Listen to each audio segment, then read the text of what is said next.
The Cleveland Indians Hall of Fame induction ceremony just concluding here at Progressive Field. It was emotional. It was beautiful as Jim Thome is the latest member of the Cleveland Indians Hall of Fame. And coming up in just a few minutes, it's the Tribe taking on the Oakland A's. Rick, I thought it was an outstanding ceremony, and Jim capped it off, and then his daughter stole the show. Oh, that was the highlight of the night. It was a very beautiful night for Jim Thome, for his family, for his wife, for his dad. And then all of a sudden, his daughter sings the national anthem. He didn't even realize it was going to happen. I know one thing. This will be his last induction until Cooperstown comes calling. And that won't be too far off in the very near future. We're ready for baseball. Indians, A's. The first pitch is next.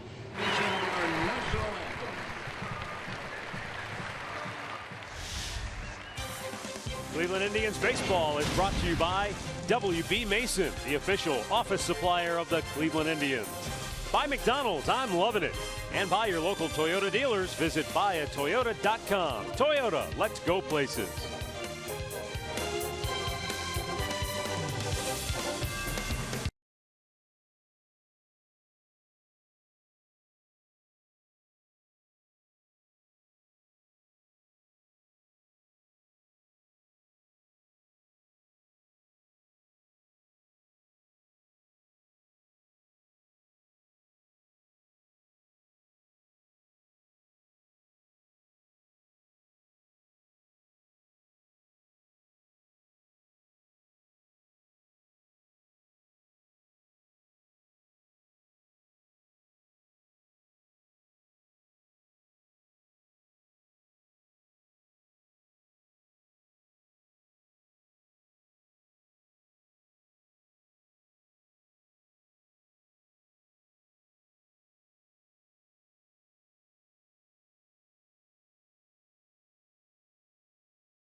As the Indians try to make it 2 straight against the Oakland Athletics, they had to come from behind to get the win last night, but they shorted up with some late inning magic and held on for the victory. The Tribe still tops in the American League Central Division with a mark of 58-42. The Tigers are second in the division, 55-48.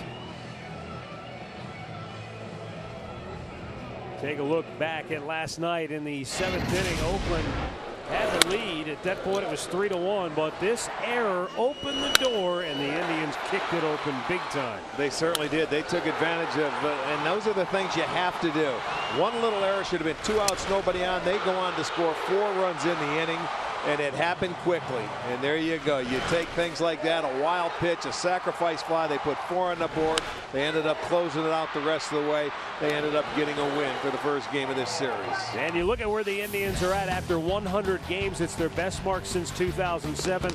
Back in 01, they were also 58-42 when they went to the postseason. So good things really have a chance to be in the near future for this club. Well, you know what? If they can continue to just keep playing like they have been, and I don't see why not, and their focus is just win every series.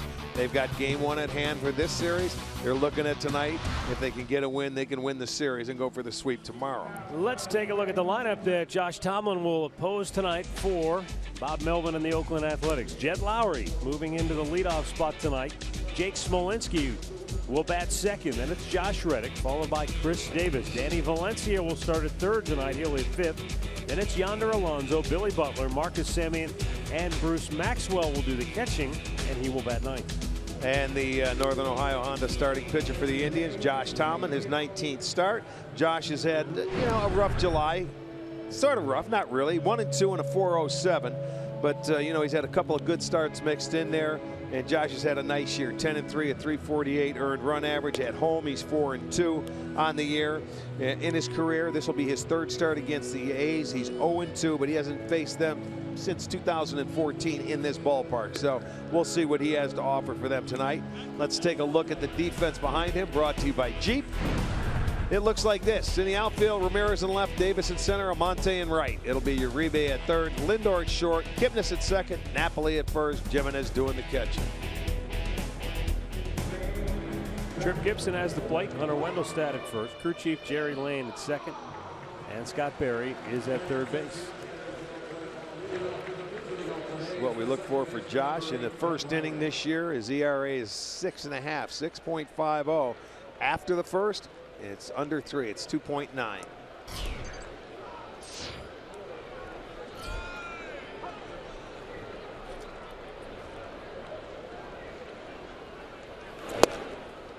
And he gets a first pitch strike in there to Jed Lowrie, who went 0 for 5 last night.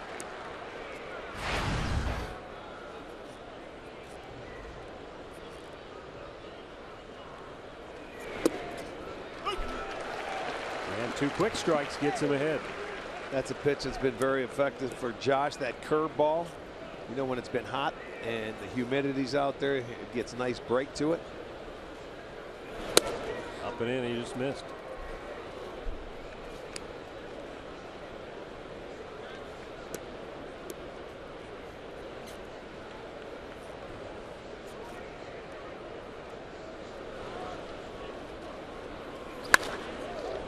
Clobbered fouled on the right side.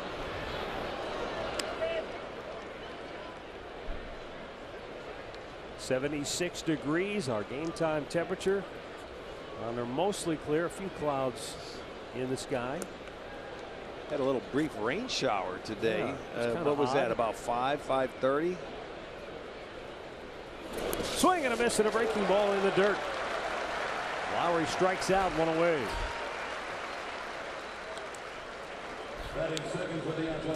81st strikeout for Tomlin on the year, and he goes down with that good curveball, and he gets the swing and a miss as GIMENEZ tags him. Let's make that our Circle K strikeout. Hitter number 1 on a good curveball by Tomlin. Anytime a team gets hot, such as the Indians were in the month of June, anytime you win 14 straight games, the stats, however you want to look at them, they're going to look pretty good. But I do want to offer these numbers as Jake Smolinski takes a pitch outside for ball 1.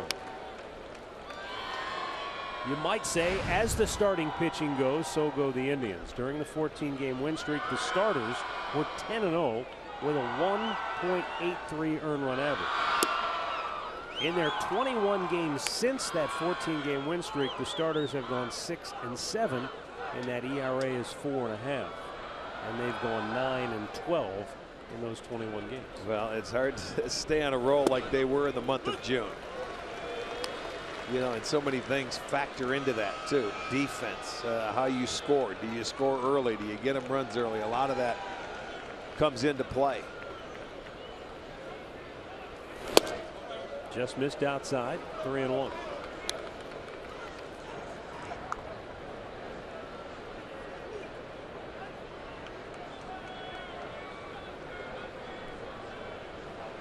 The 3-1 pitch now. Tomlin walks him. That's rare. That's only the 13th walk that Tomlin has issued in 114 innings of work. Yeah, that's rare. He strikes out the first batter and walks the second. That's, you're right, a rarity. Yeah, it'll bring up Josh Reddick, who was 1 for 5 last night. He reached twice via error, and he homered. And he came close to end the game. He ran out of room. I remember he was the last out of the ball game. Cody Allen faced at a deep fly ball to right center field that Naquin tracked down at the base of the wall. Reddick takes a strike.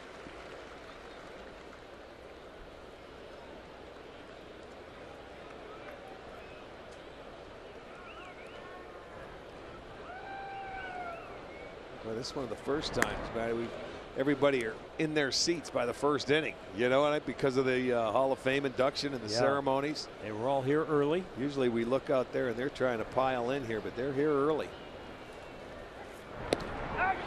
Oh, that was very close. Smolinski just beat the tag of Mike Napoli.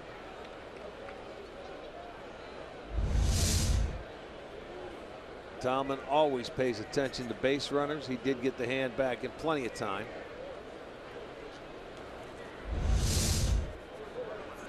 Smolinski sounds like a guy who should be playing in Chicago. In fact, he's from Rockford, Illinois. But they really like him. Came over from Texas.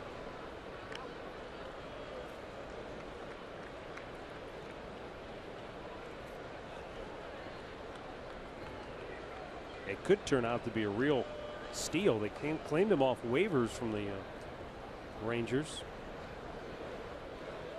last June. Up and away.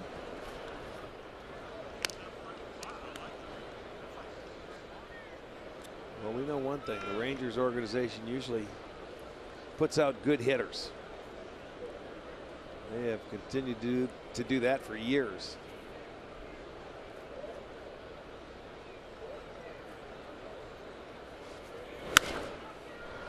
Pulls it foul, and it's going to be out of play.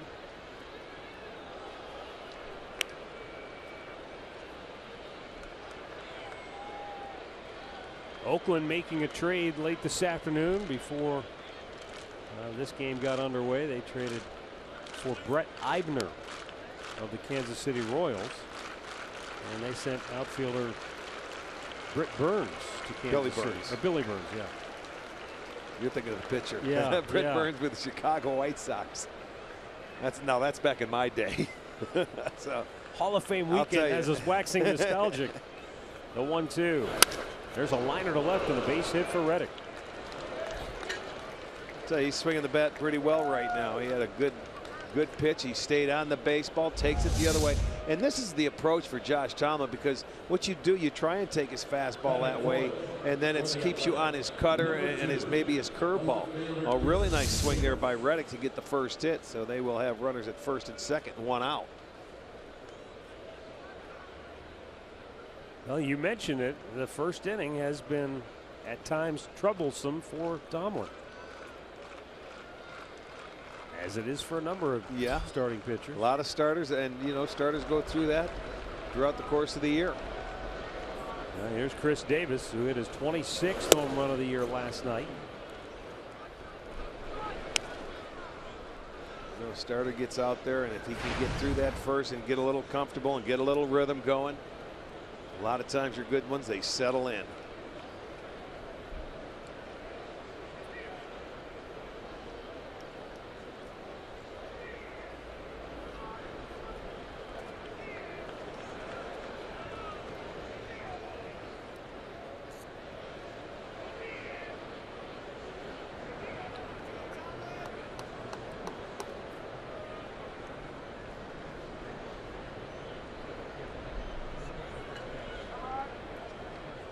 Tomlin delivers. That's going to get out of play down the right side. The walk to Jake Smolinski. Not only is it rare this year for Josh Tomlin, but it's also rare for the Oakland A's. They have drawn the second fewest number of walks in the American League, and they're on pace to set an all-time franchise record low for a 162 game season in that walk category. And remember, this is an organization that essentially remade itself under the idea of Moneyball, which became a big motion picture, you may remember. But the whole premise of Moneyball was slugging percentage with on-base percentage. Walks, get on base, hit the long ball. And when you go back to 2002, they were 7th in all of baseball in on-base percentage. Yeah, they've always been a high on-base percentage team, and they'd always take a walk, and you would never see their guys swinging at first pitches. You know, in the minor leagues, they would almost make them take 3 pitches or at least take a strike. Now the 1-2, down low.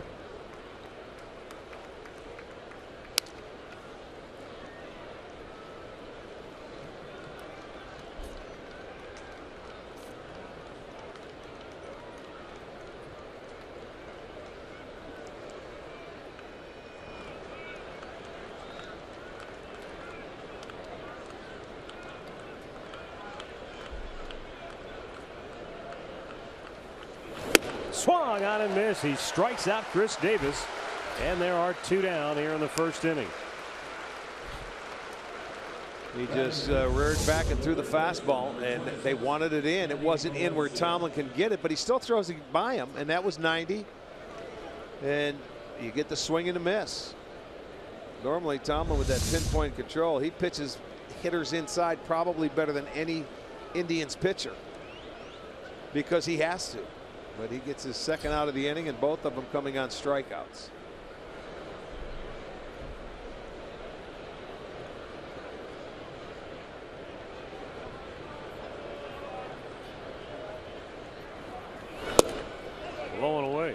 You know, Chris Davis has had a great year with the 26 homers, and Marcus Semien has been a pleasant surprise with 21. Outside of that, though, they're pretty much void of power. And again, it kind of goes back to where they're headed. You wonder where they're headed, because when the Billy Beane principles were, I want guys with high on-base percentage and guys that'll hit some home runs. Yeah, that'll equate to runs, and that'll get you kind of where you want to be. But Rick, they have not hit more than 200 home runs since the 2002 season, when they had the 20-game win streak. Yeah, and the movie was made around that year. They've averaged 155 a year ever since that season. They've been 200 home runs is a big number. Yeah, you won't see many teams, if any. That's plugged into center field for a base hit, and coming around third, Jake Smolinski's going to score. Throw to third. Uribe can't come up with it, and everybody's safe. Well, he's a dead duck if Uribe can hold on to the ball. But that's something that the A's have been doing now in the second half. They've been getting a lot of runs with 2 outs. As a matter of fact, that's 34. There's 60 runs since the break with 2 outs, almost 57%. So as Davis comes down, he's going to go to third base and try and get the Reddick, sacrifice the run. Uribe couldn't come up with the ball once he could, and then Reddick slides in safely, and then in turn Valencia goes to second base. So they'll be playing from in front tonight, 1-0 Oakland.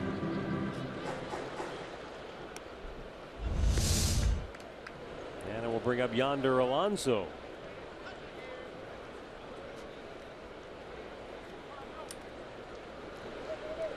Alonso 1 for 4 last night.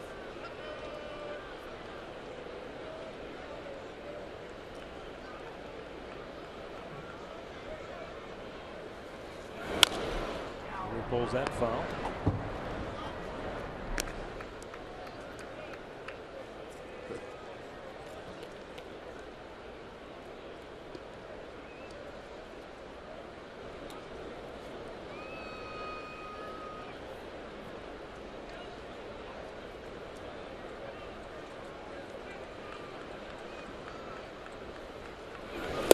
Way out in front. Good off-speed pitch by Tomlin. Oakland has been playing much better since the All-Star break. They've gone 9-5. But given where they're at right now, it's a team, it's an organization that is looking to build for the future.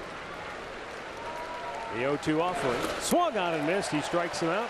Did he foul it off? And that'll end the inning. Oh, okay. No, he tagged him. He's out. Oakland gets on the board first on the 2-out RBI single by Danny Valencia. The Indians are coming to bat.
Tonight under Terry Francona is presented by Progressive.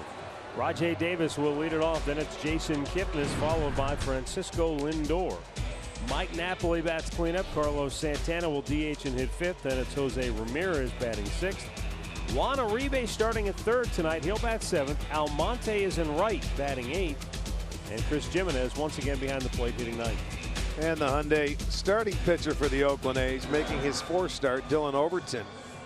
And Overton on the year, this is his major league numbers, 1-1 with an .840 in 15 innings. Struck out 10. He has allowed 6 home runs. Yeah, and he's allowed 24 hits. And after those 6 home runs, also 7 doubles and a triple. So 14 of the 24 hits. Rajai Davis pops it up near the Oakland dugout, but out of reach for Alonso. His numbers also down at AAA, 10-4 with a .321. Had over 100 innings down there, 103 2/3.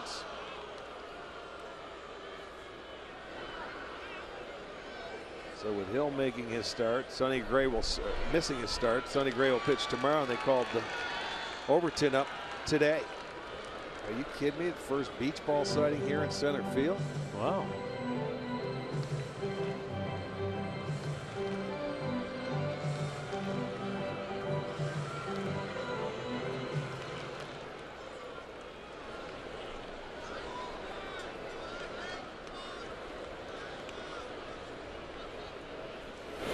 To Davis, moved him back.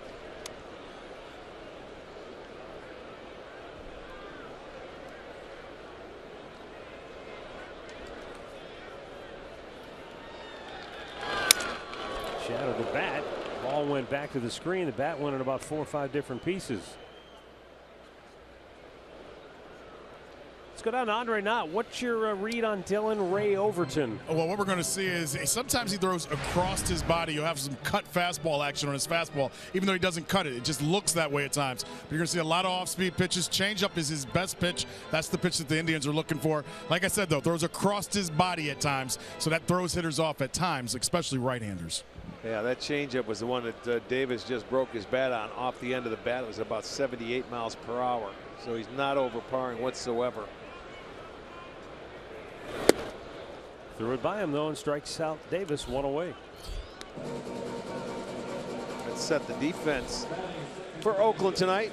Behind Overton, it looks like this. It'll be Davis in left field, Smolinski in center, Riddick over in right.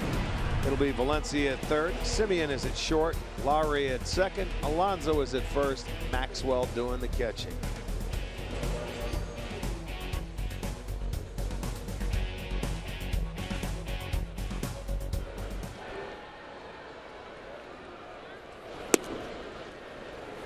Dylan Overton is from Oklahoma.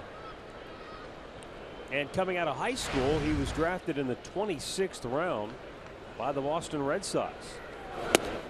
But he said no thank you and instead went on a baseball scholarship to play for Boomer Sooner. And then in 2013, the A's made him a 2nd round pick. Kipnis drives one deep right, down the line and gone.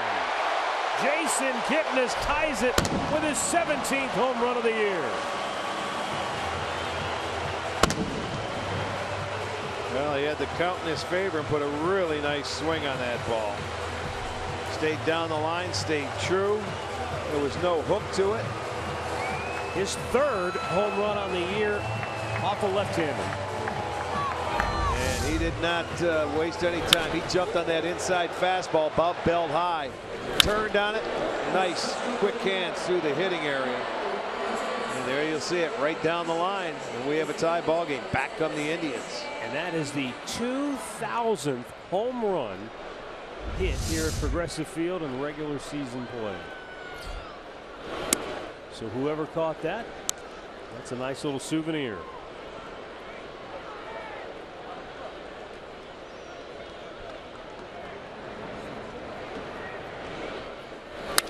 Now Lindor with a liner just beyond the reach of a leaping Marcus Semien.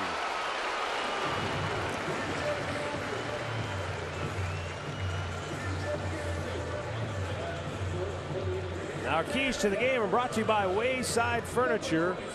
Jim Thome visited with us last night, and he said, when you get into that batter's box, you got to get dangerous and hunt fastballs, or as he said, hunt heaters. Well, yeah, hunt heaters, and that means the fastball. What did KIPNIS hunt? He hunted that 2-0 heater, and he hit it into the seats. Well, and that's appropriate too, because one of Kip's all-time favorite players is Jim Thome. That doesn't surprise me, growing up in Chicago.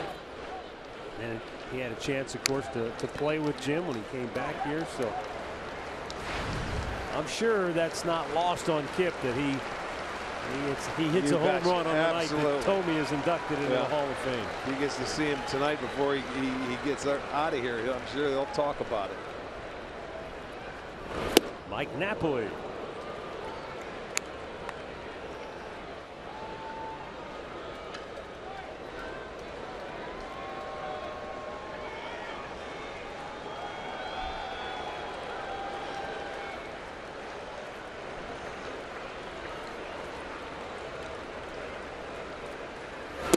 A little bit low.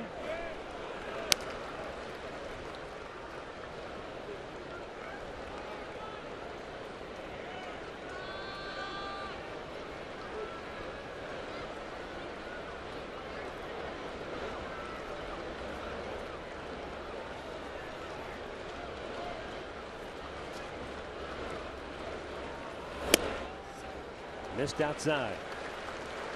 And it's 2 balls and a strike. Archie, you've given up 7 home runs in 15 big league innings. I wonder if a young pitcher might get a little gun shy and start pitching away from contact. That can lead to bigger problems. This guy's not overpowering, and if he's going to pitch on deception and throwing across his body, he better pitch ahead in the count and not behind in the count like he has been. You know, he's up here, and you can't make mistakes. Even though this lineup has never faced him before, you know, so they're going to get a good look at him, and we'll see what happens after that first time through. But they're already 2 for 3. And the payoff pitch. And thrown first instead, Lindor. With 13 steals on the year, back easily. Again, he has to come out there, learn the mound, learn this ballpark, settle in, get comfortable on that mound. But the Indians hitters are trying to make him feel very uncomfortable. The 3-2, Lindor stays, and the ball is ripped foul on the right side out of play.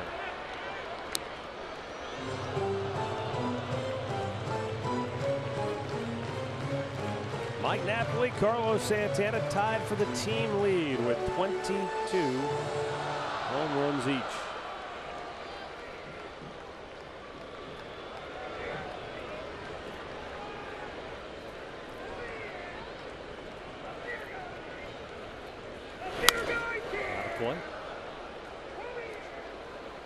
Napoli leads the Indians, and he's tied with Oakland's Chris Davis with 68 runs batted in.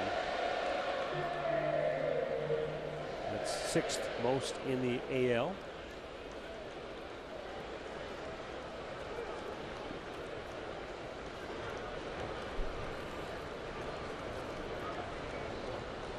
Again, the 3-2, and that's outside, ball 4.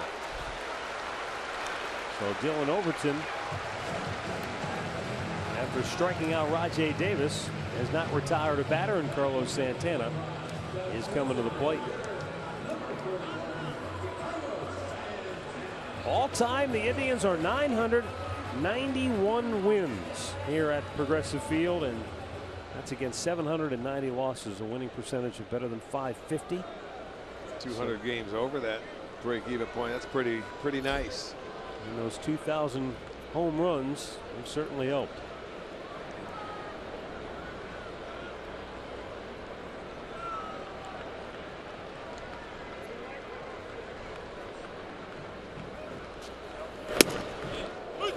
Indians have played 1,781 games, not including tonight, in the regular season here, and you and I have seen just about every one of them. Yeah, pretty close.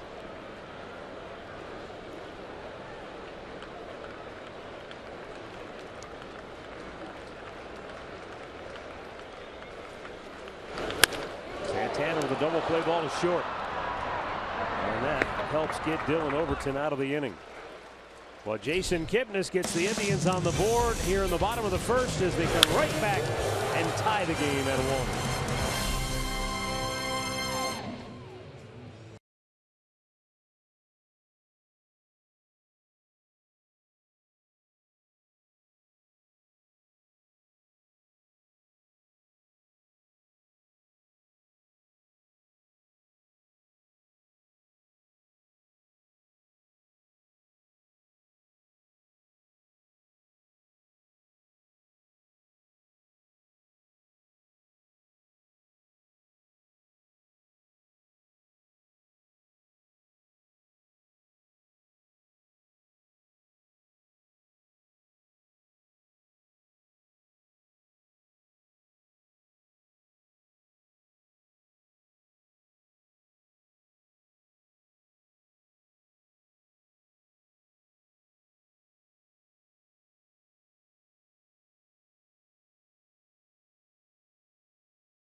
Progressive Field, bottom third of the Oakland order duo.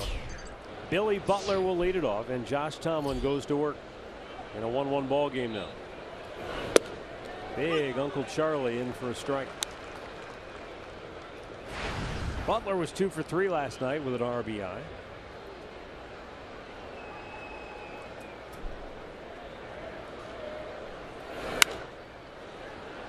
Inside out swing that we've seen for so many years. Well, this is the Oakland player that has the most at bats against Josh Tomlin, because obviously he was in Kansas City when Tomlin pitched against them. This will be his 27th at bat against him, and has only hit .231 off Josh.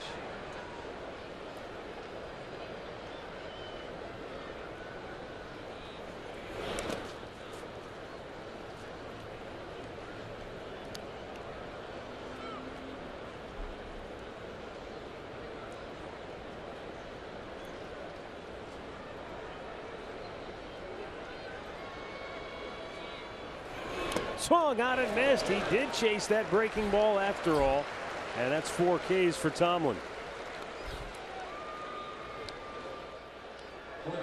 Aerial coverage tonight provided by Goodyear, covering the bases with tires for superior performance all season long. Goodyear, more driven. Boy, what a great shot, huh? Tonight, nice evening. Packed house at the ballpark. Yeah, beautiful. Marcus Semien, 0 for 4 last night, looks at a ball outside.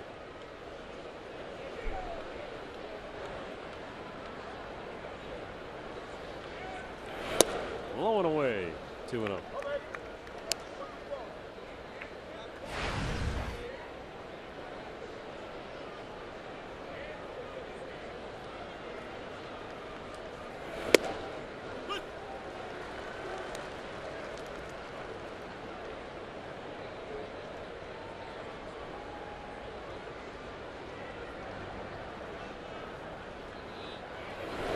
Swung out and missed. There's that big curveball again. You can see how slow it is, and it never gets there, but deceptive to the hitters. And a ground ball up the middle, and Lindor can't get to it. So Marcus Semien with a 1-out single. Well, this comes off a cutter. He followed that up, and that was away.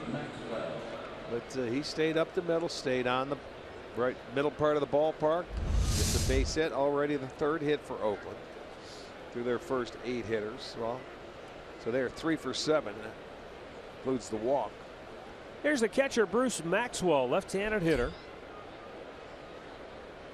Our first look at him, he's only had 5 at-bats so far.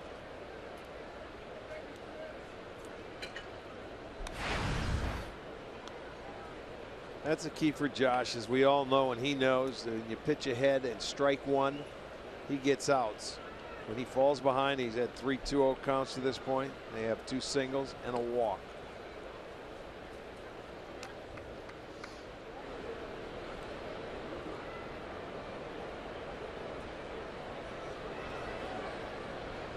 Bruce Maxwell goes 6'1", 250.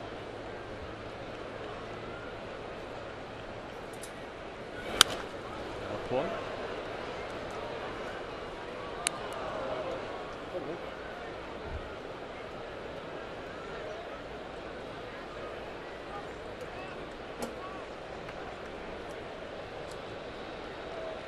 One on, one out here in the 2nd inning.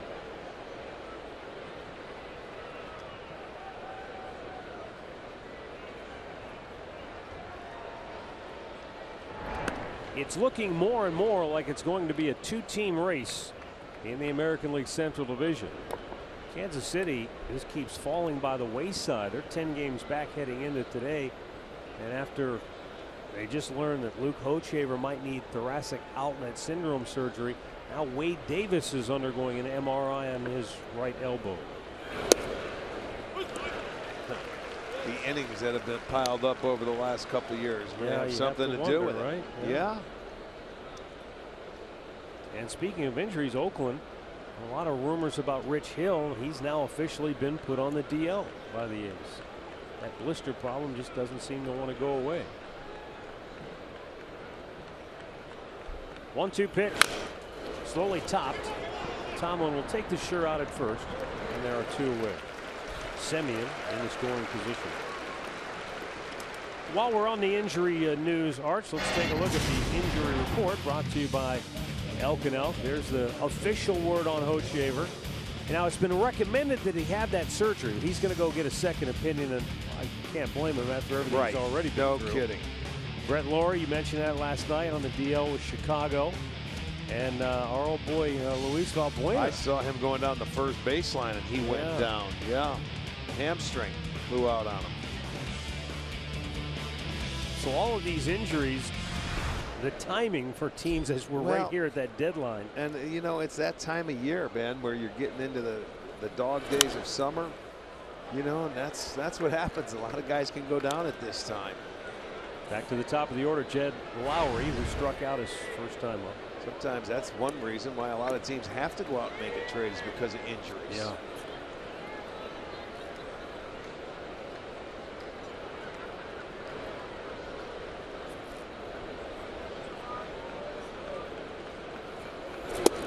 Check. It's a called strike.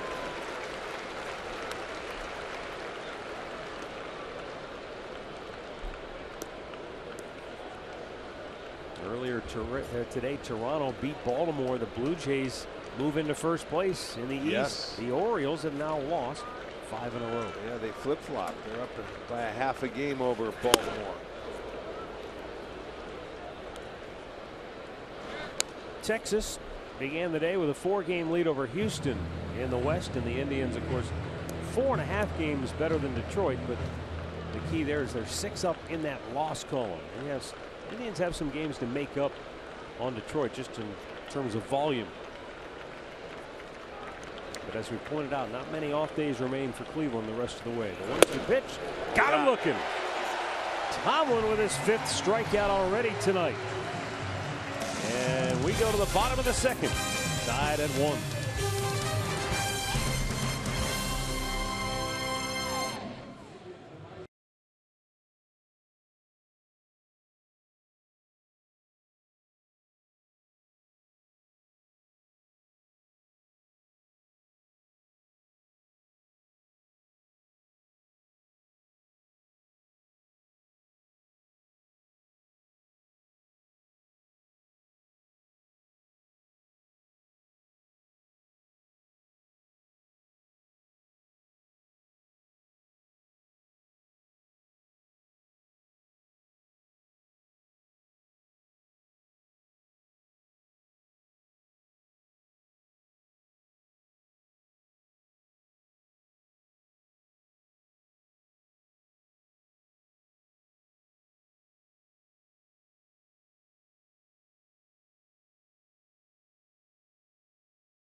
Ramirez will lead off for Cleveland.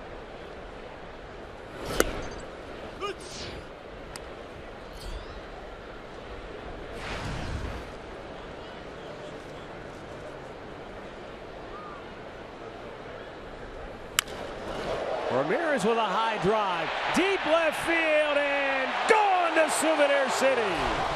Jose Ramirez with his 5th home run of the year, and the Indians take a 2-1 lead.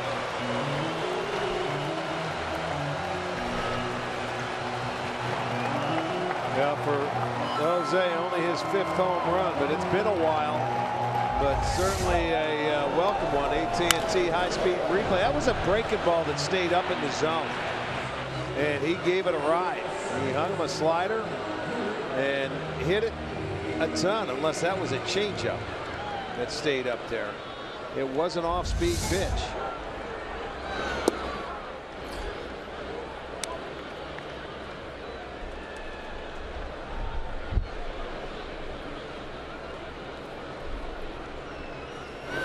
Uribe shoots one out of play to the right. That gives Jose Ramirez now 49 runs scored on the year. The next run he scores will give the Indians 6 different players who have scored at least 50. Only one other American League club has done that, and that's the hard-hitting Boston Red Sox. Wow. For Jose, last home run June 21st against Tampa.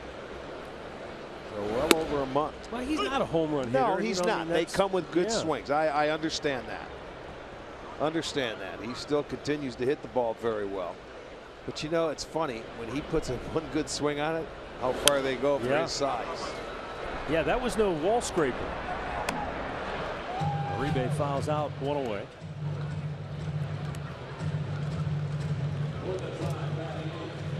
There can't be a better haircut in baseball. Now I know Chris Davis, he's got some pretty good locks, the left fielder for Oakland. But that right there, that's a work of art. Oh my goodness. Now we'll see Abraham Almonte.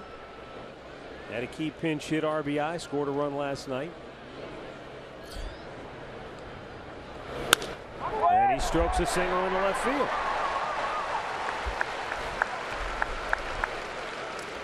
One on, one out for Chris Gimenez.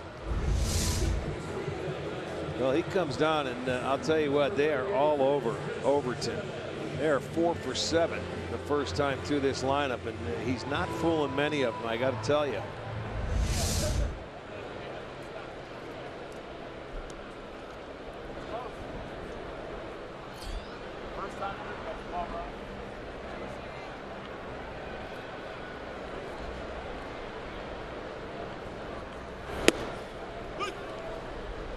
Gimenez takes a strike.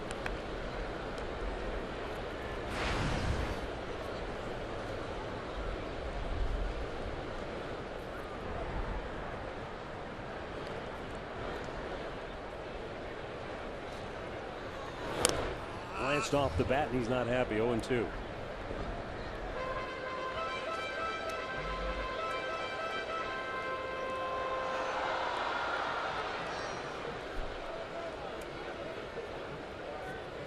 Gimenez getting the start behind the plate tonight, but as I pointed out last night, 5 of the last 6 games, the Indians have pinch hit for one of their catchers at some point during the game.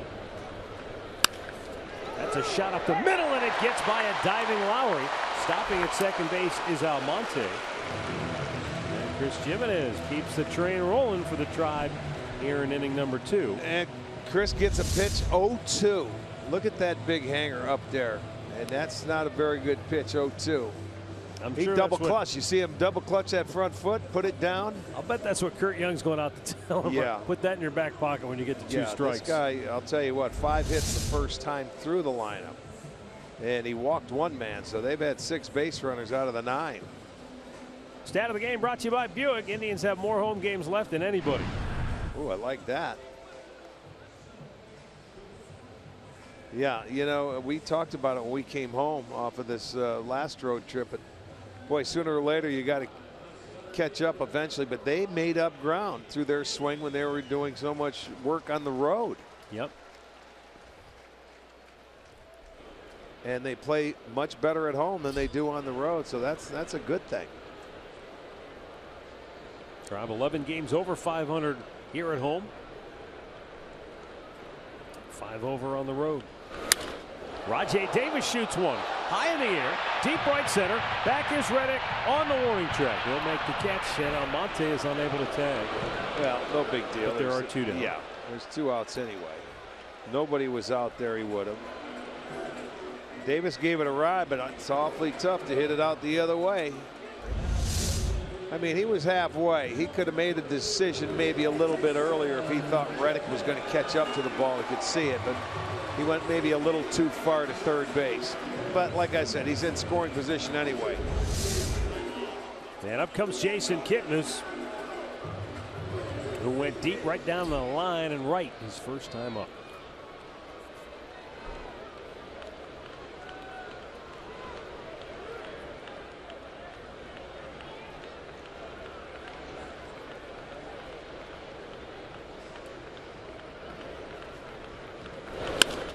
KIPNIS drives one left center. Diving catch made by Chris Davis. Oh, he stole a hit and took a ribby or 2 away from Jason KIPNIS. And Davis sprints off the field for Oakland. But the Tribe has regained the lead. A pair of solo homers tonight. One by Kip, one by Ramirez.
Progressive Field.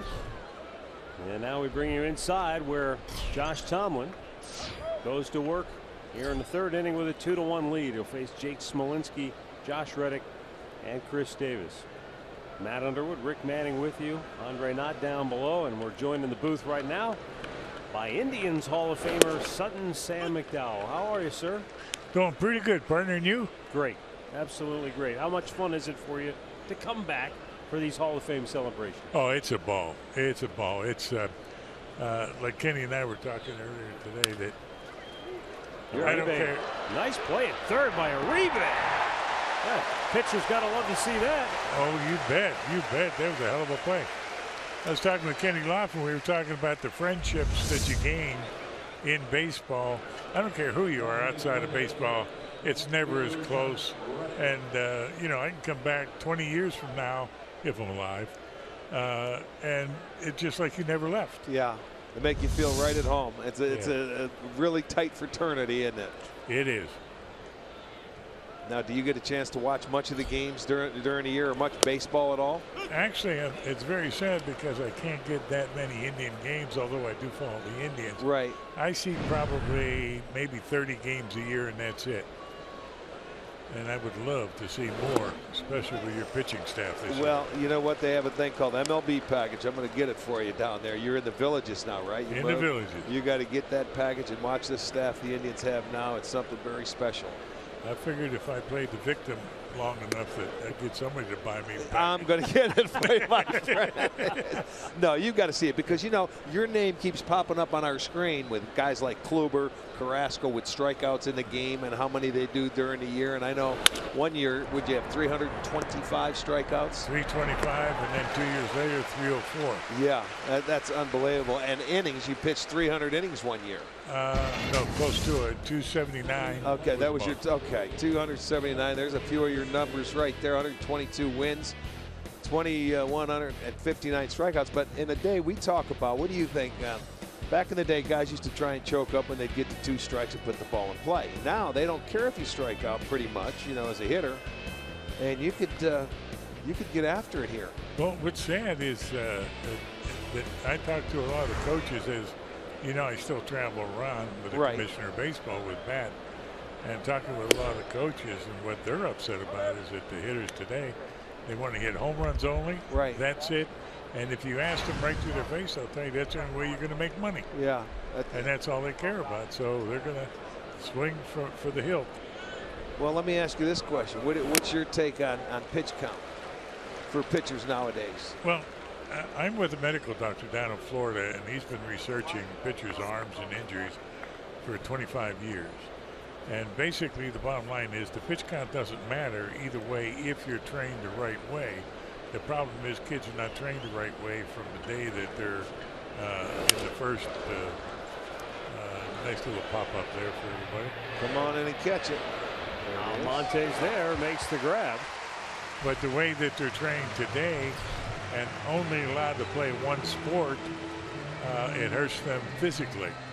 In fact, they've been working now on some injury prevention, and they've got the answers now to pitchers' arms, what causes the Tommy John tear, what causes the rotator cuff tear, and so on. Okay, we'll be back in 1 second. We'll continue with Sam McDowell, middle of the third, 2-1 Cleveland.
Lindor leading off for the Indians. Matt Underwood, Rick Manning. We're joined by Indians Hall of Famer sudden Sam McDowell. Remember a few years ago they used to do those computerized dream matchups. They'd take a great team from the past and a great team from throw it through the computer and see what would happen. I'd love to see a matchup between Sudden Sam in his heyday against Jim Thome in his prime. Power versus power. What do you think? Oh, that'd be a hell of a match. Yeah, that'd be fun to watch. I don't know if I would want to do it. Well, sure. You wouldn't have to throw him a strike. You could walk him if you wanted to. Yeah, but the trouble is Jim Thome, he hit to every part of the field. Yeah, he did. He used the big parts. You know, you can't 612 homers, yeah. You can't really pitch him anywhere. Well, Sam, when you were on your game, I heard, and I mean, this goes back years ago, you might have been the toughest at-bat to face for a lot of the guys. I mean, that I'd never had a chance to face you, and you were gone from Cleveland, you know, to San Francisco. But by the time I came up, they said you were the toughest pitcher they ever had to face. You had a fastball, slider, changeup, and a curveball. And that went one up now and then. Well, that's okay too. Why did you have to if you had 4 of the best pitches going? And that's the whole story behind it. Is the first inning I'd wet one up and make sure everybody saw it. Okay. Never Then it's in the back of their mind. Yeah, and then now you got them thinking. All the time. And you made the big leagues when you were what, 18? 17. Well, actually, I was 18 by 4 days. Right, 4 days. Okay, 18. So what did you think coming to the big leagues pitching when you were 18 years old, just out of high school? To be real frank with you, I had no concept or idea what I was doing or where I was. I was just having fun, and I'm just a teenager, you know, having a ball. I didn't even realize it really was the major leagues. Yeah. Really was the big leagues. I was just, you know, going along with whatever people told me, and they paid me for it, and I had fun. And well, you were blessed with a great arm, and a left arm at that. And that's going to be out number 1 as Lindor pops up to left field, and it'll bring up Mike Napoli. Toughest hitter you ever had to face. Let me ask you this. I heard stories. Frank Howard ever hit one off of you? He hit. I'm tired of counting them. He owned me. He did? He owned me. In fact, that's why I'm in the record books as the last left-handed second baseman in baseball. Oh, okay. Go ahead. I want to hear that story. Beautiful story. True story. When Alvin Dark, Napoli smacks one in the left, and the Indians have a 1-out base runner. Go ahead. When Alvin Dark came over, and he told me in spring training, he said, "Sam, I got the history on you, and I know about you and Frank Howard." And he said, "Let me tell you this: if during the season it's the 7th inning and you're winning, or just losing by 1 or 2 runs, and Frank comes up, I'm going to take you out and put you in right field." I said, "Okay, it's fine with me because it probably saved my life. He wouldn't kill me." And it happened that way. We were winning 2-1 with a guy on first base with 2 outs in the 7th inning, and he comes out and says, "Sam, you go to second base." And the reason for that was Larry Brown was the last out the inning before. Okay. And so he put me at second base, and he tells everybody, "Now you guys on the infield, take a look at who's playing second base. Now make sure that you get your 3rd out at first base." And he hit a screaming Mimi to shortstop, and without thinking, Larry Brown picked it up and flipped it to second base. And you were there. The athlete was there. You were there. The athlete was there. No kidding. That's a great story right there. And I got 1,000 percentage of fielding percentage. Well, thank God he didn't hit it to second base. Big Hondo. Big Frank. I would have gotten out of the way. Yeah, well, then that's all that counts. Possibly. Because possibly. Oh, that's great. Well, now you had Ray Fosse was your catcher in 1970 when you won 20 games, wasn't it? He had the greatest stuff I've ever seen, and that includes Johnny Bench. At the same age and the same time, he had better equipment than anybody in baseball until he broke his shoulder. Right, in that All-Star game, the 1970 All-Star game. That was unbelievable. That just destroyed his career because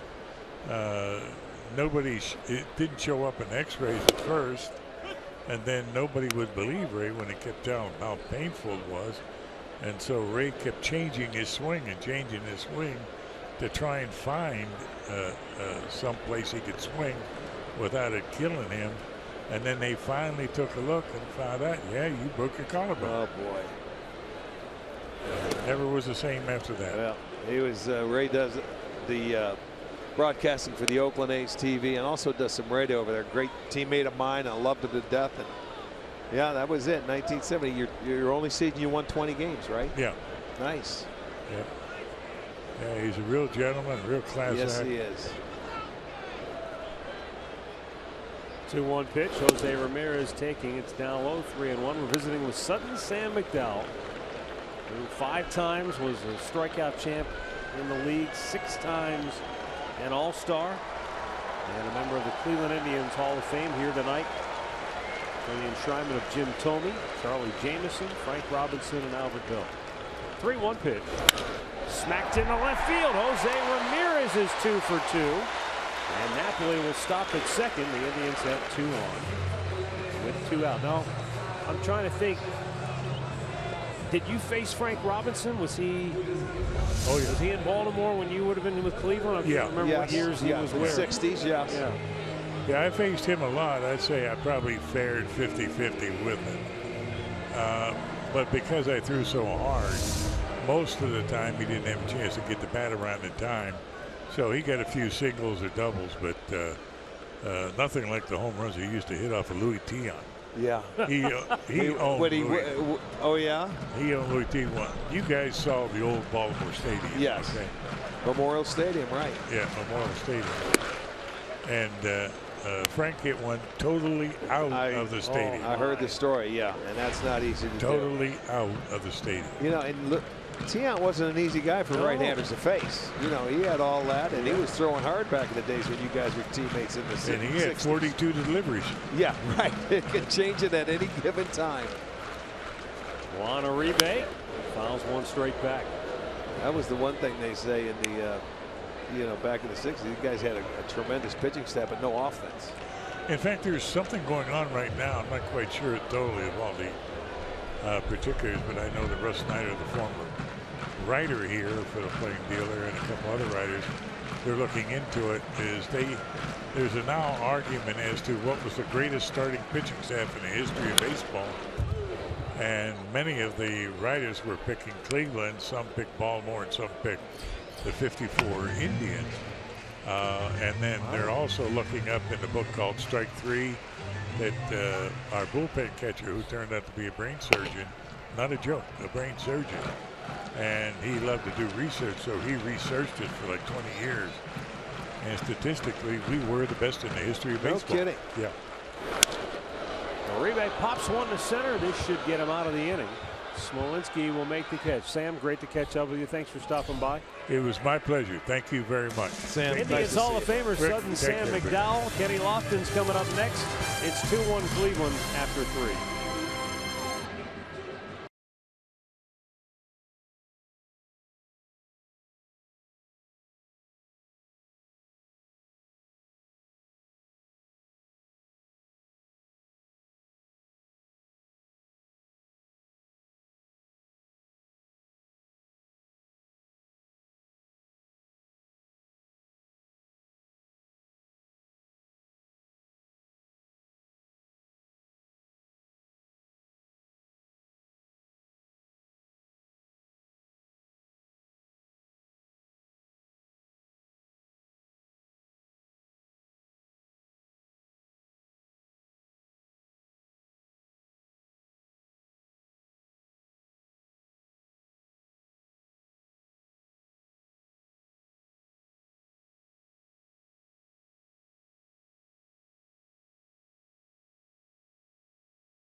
Field 2-1 Cleveland. 4th inning. Danny Valencia will lead off. Look who's in the booth now. It's Kenny Lofton. Yep. K-Low. That's right. Tough act to follow. He's batting second tonight, though. I know it. We moved you in the lineup. Wow. I don't know how. Sam. He was the DH tonight. Now, we were talking about, I was saying to Sam, it would have been kind of fun. You know those old computer dream matchups? You take guys from different eras. Sudden Sam versus Jim Thome. Wow, you're probably a walking because Sudden Sam probably throwing the ball all over the damn place. That's what I said. I said, you know what? You don't have to pitch to him. You can go ahead and walk him if you wanted to. Who was, let's say, not a comfortable at bat as a left-hander for you? I can say it all the day long. Al Leiter. Yeah. Really? Oh my goodness. He throws a 94-mile-an-hour cut that cuts away from you, and then he throws a 94-mile sinker. Yeah. So I didn't know what to do. I didn't know if to lean over the plate or lean back. Yeah. Well, just thinking it, I know you did a heck of a job against a guy, Randy Johnson, the big unit. You hung in there. But Randy, he used to throw the ball in my head once a game. So whenever that came, I was all right. But before then, I was a little uncomfortable until I got the one in my head. So. Well, that makes sense. But just 6'10", I mean, that's not that can't be comfortable. 2 quick outs off the arm of Josh Tomlin's going to bring up Billy Butler. What made Jim Thome special? Like, take me back to the first time you saw him, and when you watched him develop, what made him the special player? I think Jimmy, just from watching him early on, he was just strong. He was just pretty strong, and he had this swing that was very different. You know, he had the little crotch with his arms up with the bat, and he had this little wiggle, and all of a sudden he just swung hard. And once he understood the plate coverage and understand the strike zone, he was dangerous. That's what he said. You want to be dangerous in the batter's box, and he was. But you know, he could be dangerous when you had guys like yourself to get on in front of him. And, you know, pitchers had to worry about you running. They had to worry about throwing strikes. And, I mean, that's what made that team so dangerous in its own right, was the 1 through 9 package. Well, I think the problem, well, not the problem, but the good thing about it is we always had an idea of what we wanted to do with the plate. We had a plan. Our plan was to get the starting pitcher, to get 100 pitches by the 5th inning. And that was our plan. So I used to try to take as many pitches as I could. And then behind me, we all did the same thing. But, again, when I get on base, it's a lot of things that I tried to do, and a lot of times I didn't have to steal. Right. But all of a sudden the pitchers were so worried about me, he was throwing cookies all over the plate, and guys were just hitting them all in the stands, and it was pretty fun to watch. Well, if not cookies, they were falling behind, and then if they wanted to pitch to the guy, they had to come in with a pitch, and and that's what speed does to a defense and to a pitcher, doesn't it? It applies pressure to them. Well, that's the thing about this game now. Everyone's just thinking about hitting the ball at the ballpark. They're not focusing on what they need to do, and then you even got the small guys trying to hit the ball at the ballpark. Right. Like, take pitches, get on, make it tough, make it easier for the guys behind you, but tough for the pitchers. But these guys, they don't think about that. Tell you what, we got some action going on. Is this Gimenez and Butler, or is it the umpire? Oh yeah, it is. Yes, sir. Go at it. Get him. We didn't see what was happening. Whatever happened, I was talking. nice. It was. You got the designated hitter here getting into it with the catcher for whatever reason. And the umpire's just sitting there. He's agreeing with both of them, so nothing happens. he's the peacemaker. Well, Chris isn't really saying much, so let's see what happens. Look at, he's framing that pitch and holding it. He probably set something up. And now Butler's going to complete his case to Gimenez. Gimenez, shut up, get in there and hit. Nice. That's the kind of ball I like to see. The 2-2's down low, full count. Oh, he wanted that swing and miss there. Don't get Billy started. Come on. No. What they always say, let us sleep in dog lies. Let him lay there. Yeah, well, he had a few hits last night, but I don't know what it was. See? What'd I just say? What'd I just tell you? Yeah. Look at look at Gimenez now. What'd I just tell you? Don't get him started. You woke him up. I'll tell you what. Don't wake him up. Gimenez is ready to greet him as he comes around third. I'm talking about some action. When I come to the booth, look what happens. Home plate umpire Tripp Gibson's trying to stay between Gimenez and Butler. Well, I'll tell you what, there it is. He's saying something right now. Well, he got that cutter. Now what are they warming? He's warning the benches, warning. And why?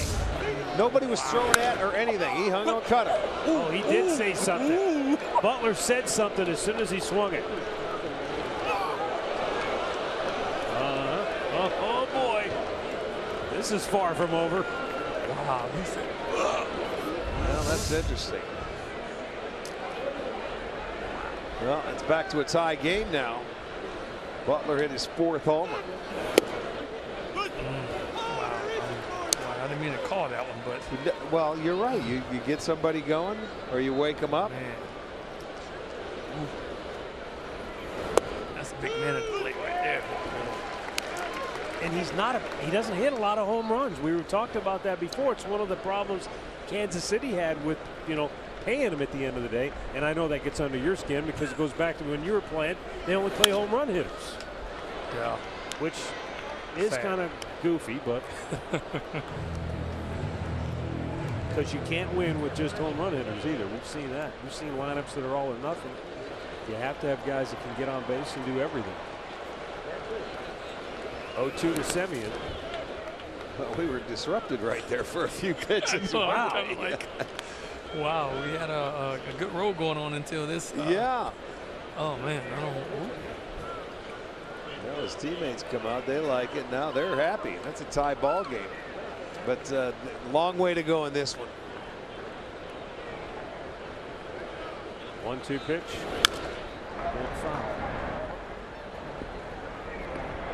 Seems like you guys are distracted right about. I was sitting there. I'm thinking he took our mind right over what we were talking about. The Hall of Fame induction. We don't want to start. We got 2 strikes and 2 outs, so it's tough to ask a question now.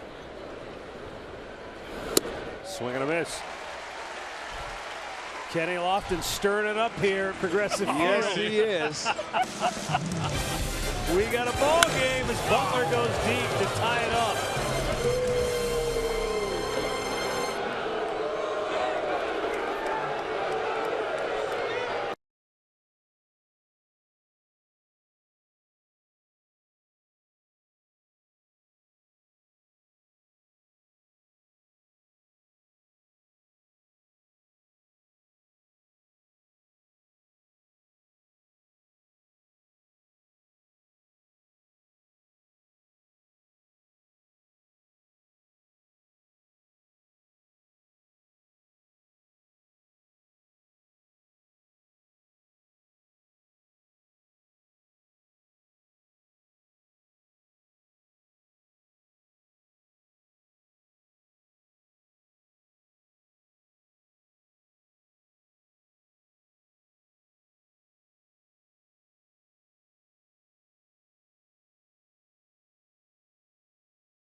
Fourth inning, it'll be Almonte Gimenez and RAJAI Davis due up for the Indians.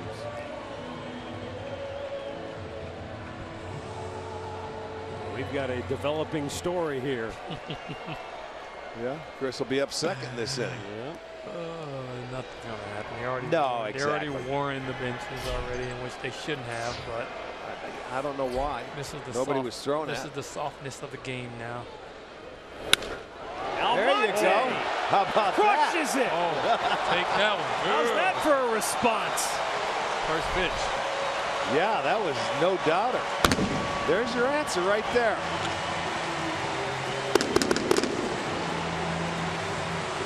That's the best thing you can do. You hit one out, you trot around the base and say thank you very much. Indians retake the lead. Almonte's first of the year. His second RBI. He had the RBI last night, boy, and he hunted that fastball and cut in. Look at Overton knew it. Good swing. Indians lead. I tell you what, it was 3/4 of the way up the bleachers there. That was a nice swing on that ball. Well, here's Chris Gimenez, who had a base hit his first time up. And a big curveball.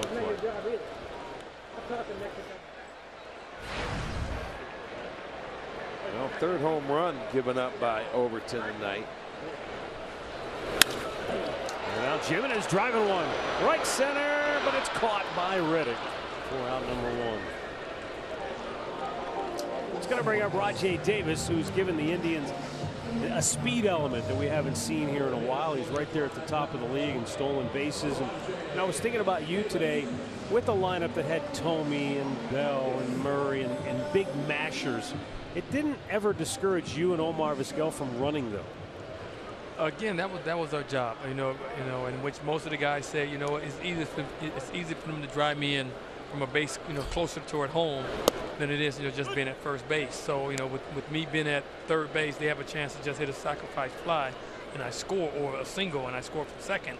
So, you know, they didn't discourage me at all from running, and I felt very comfortable because they were comfortable with it as well. Because if you walked the one behind me, and then you got Omar, you got Carlos, you got Albert, you got Tomey, you got Manny, you got Sandy. So all those names on the list, you know, you got to feel like, you know what, I have to pitch to someone. And we all felt comfortable. You know, I guess all those guys felt comfortable about runners on base. So it was like, you know, it doesn't matter. You know, Kenny, you were one of those guys, too, that you played your whole career, and it seemed like you always kept yourself in great shape. Your legs were a huge part of your game. And I look at RAJAI, and at age 35, he's still got those great legs, which is a huge part of his game. Are you guys, you think you're just simply blessed? Or is there things you did in the offseason to make sure that those legs were always strong to carry you through the grind of a long season? Well, you have to be strong. The thing people think about is that, you know, if you don't work out and do things with your legs, I always say if you don't use it, you're going to lose it. So I felt like I had to run. I had to do that. It's just like you running track. Those track guys run all the time. Yeah. Right. So it's the same thing. So RAJAI is understanding, and I talk to him quite often about certain things. So it's good he's able to use what we talked about, and he's pretty much doing it right now. Yeah, he's done it his whole career. He's always been blessed with speed, and he uses it. Now, speaking of blessed, you were blessed to play in the era where 455 consecutive sellouts like it is tonight. How much fun was that for you guys to play in front of a sold-out house, and how much did that generate you guys to, you know, to do well, to motivate you? I mean, it was the extra excitement. It was extra knowing to come into the ballpark, you was going to have a sellout every day, and we knew that. So that was just excitement coming in. And the fun thing about it is the other team knew it too. The other team knew exactly what was going on. KIPNIS crushes it deep center, up the wall. RAJAI rolling around third. He's coming home. He will score. KIPNIS should be 3 for 3. Was robbed of a hit in his last at-bat, but he smoked that one off the wall. And yeah, he's got to be gone now. He ropes this one to center field off the wall. RAJAI took a peek around second until he realized he wasn't going to catch it, so no chance to get him. Smolensky goes out, plays it. In comes Davis, and the Indians keep rolling. And Dylan Overton's night ends here in the 4th inning with only 1 out. As Bob Melvin has made the call to the bullpen. RAJAI rolling all the way around from first base. The Indians are up 4-2. And while they make the pitching change, it'll give us a chance to catch up with Kenny here. I mean, these reunions, I don't know. I mean, I guess it might be kind of easy to take them for granted because, you know, you got inducted. Sandy's been inducted. Now Carlos, Kenny, I mean, with Jimmy now. You know, at some point, they're going to become fewer and far between. So is it, I guess my question is, are you able to step back and really appreciate these, or are they coming so close together that it just, they all sort of blend together? In a way, you know, you got twofold. Yeah, I think they are coming together. You know, every year you have a guy coming in, especially with our era, everyone's coming in year after year after year. It's kind of gets you want it to be kind of spread out a little bit so it can feel like it's, you can create some of those stories that we had back in the day. We can really expand the lie, you know. Yeah, so, they get bigger. it gets bigger and bigger. So I think that's the biggest thing, you know, that we get excited, guys. You know, after so many years go by, like I said, the story just started to expand, and that's the fun part about it. But when you go year after year, okay, we just heard that story last year. So how do we do it again this year? You know, I want a couple years, you know, apart so we can really give me a throw year it off out there. Yeah, you know. You're like, oh yeah, I heard that from Well, you, but that team was so good. And, you know, when you come back here, and of course they had the Hall of Fame weekend, they had the golf outing that supports CIC on Thursday that we golf in. And by the way, your team did win it. Oh, again. yeah, we won. I know. We had a girl. She hits from the ladies' tees, and she was driving the greens. Her irons. What was her name, Kenny? I'm going to have her put on my team next year. I'm not going to tell you. That's a secret. I'm not telling you. I will find out. I'm not telling you. Let's quickly take a look at the Cleveland Clinic call to the bullpen by the Oakland Athletics. They go to a right-hander. I have no idea who it was. We were talking to Liam Hendricks. There you go. Don't let the game get in the way here, right? Another golf game. Her name was Clarissa. I'm not going to tell you nothing else. Okay, I'll find out. I'm going to double check on you too. But anyway, that's a fun day, and that's this weekend. And you know, you guys had a lot of guys on that team that were very good players for a long time. So I mean, this is the era. I appreciate it because I love seeing it. And you know, we've been doing games ever since the 90s. I hope this team can go on and do something. So this can be something special for the fans and for the team itself. You know, the thing about it, you just got to learn how to play the game the right way, and that goes a long way. Lindor grounds out. KIPNIS goes to third. There are 2 down here in the 4th inning. We're visiting with Indians Hall of Famer Kenny Lofton on this Hall of Fame induction night. Jim Thome, his teammate, being inducted along with Albert Bell, Frank Robinson, and Charlie Jameson from the 1920 World Championship Hall Club. Always fun to look back, but this fan base is kind of caught up in the here and now, and this is a very good team. I don't know how much you've gotten to watch them. I know you were in spring training, but during the season, this team, behind its starting pitching primarily, but the offense now starting to generate almost 5 runs a ball game. That's the thing about it. Once you have that combination of offense and pitching, where we had more offense than we had pitching, but now they have more pitching than they have offense. So long as the offense understand that the pitching. Oh, there you go. Oh, there you go. Let's go. Yes, indeed. There you go. Now, right now, the offense is starting to catch up with the pitching, so it's going to be very dangerous. 4-run 4th for the Indians. You know, they had a home run drought going up until last night when Santana broke it. But I got to tell you something, that's their 4th home run tonight, so they're back.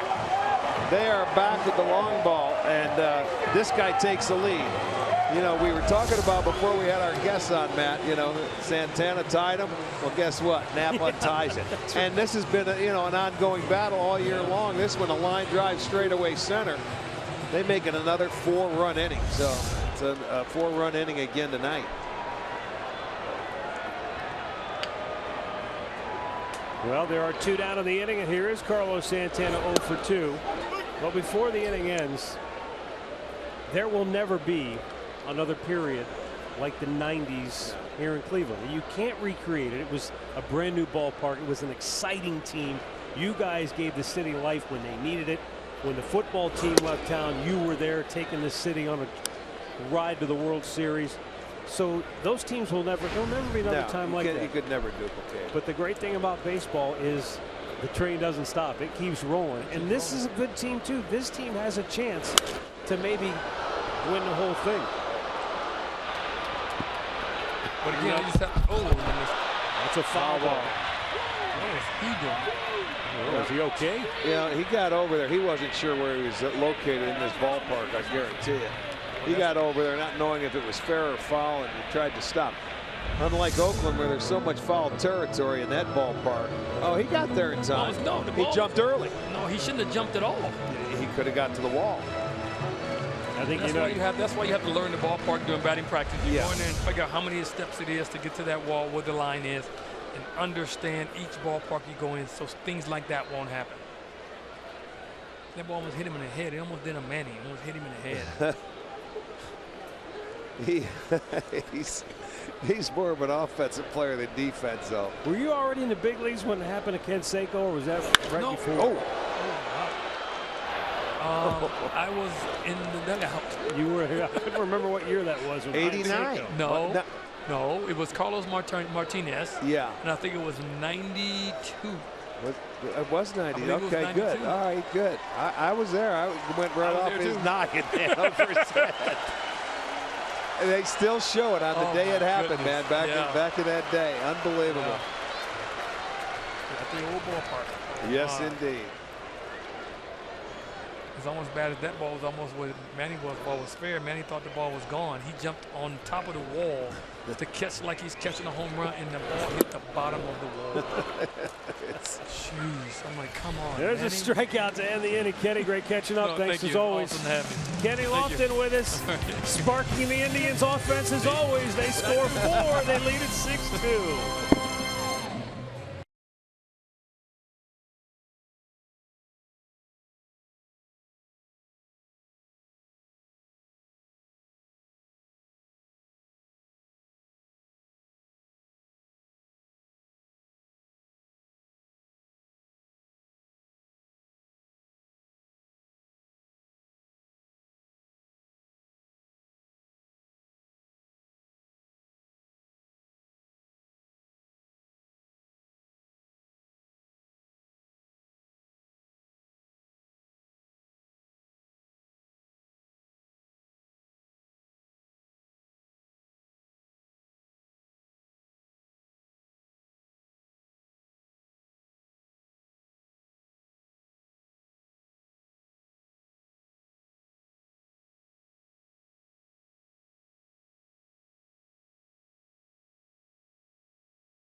By Levin Furniture. For the best deals on furniture and mattresses, shop Levin's.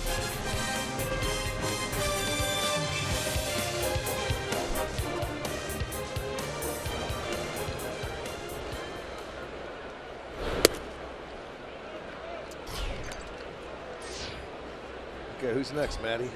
I think that's it for a while, Arch.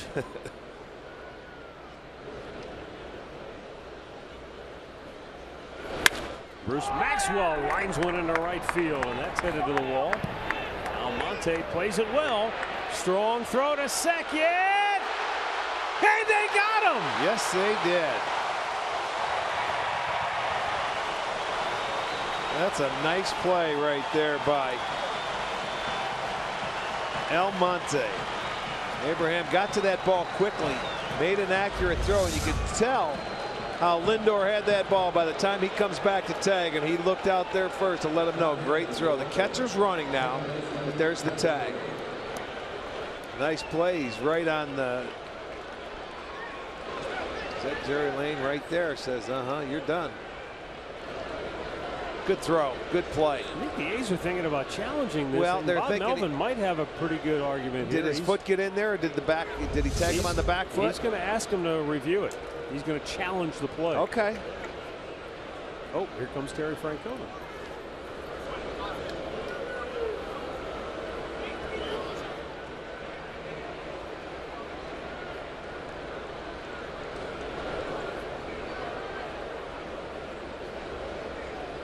Okay.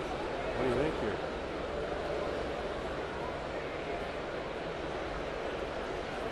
I don't know why he's coming out to ask him.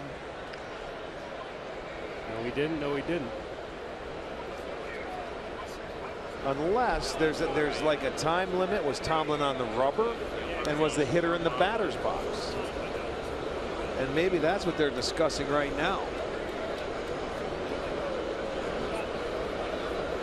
He's telling the home plate umpire, you know it.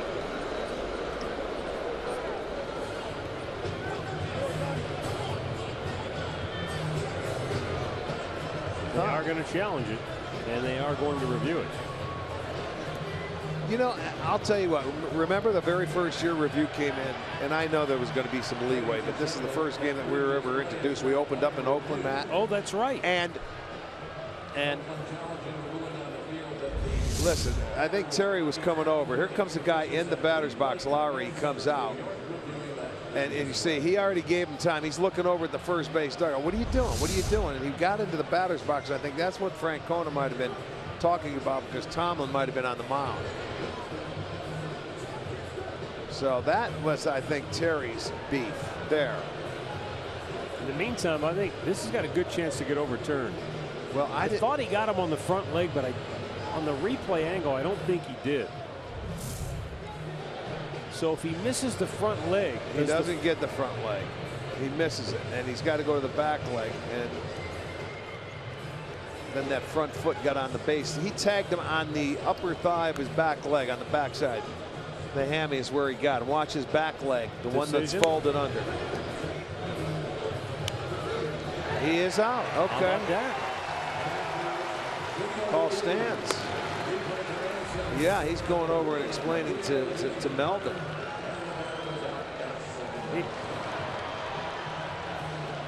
I think he was talking to him about the way that he asked for the challenge. Maybe need to be a little more demonstrative than what he was. I think that was part of the problem. The home plate umpire was looking in the dugout. Are you thinking about challenging? Right. Because as long as they know, then they know you're. But no one saw Melvin. The players were even raising their hands after they saw the replay on the scoreboard. So a lot of confusion there. Now Lowrie pops one up. No, it doesn't take it away. It was a really nice play by Almonte in right field.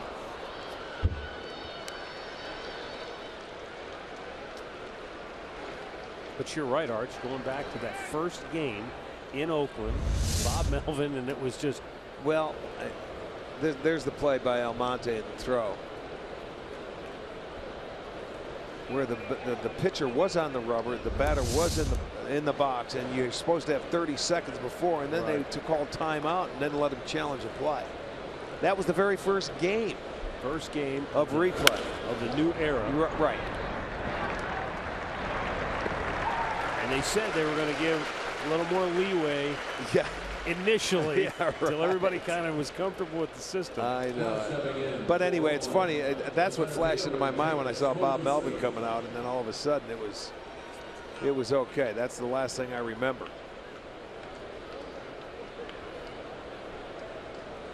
But they had their chance, and it was the call did not change. It stands.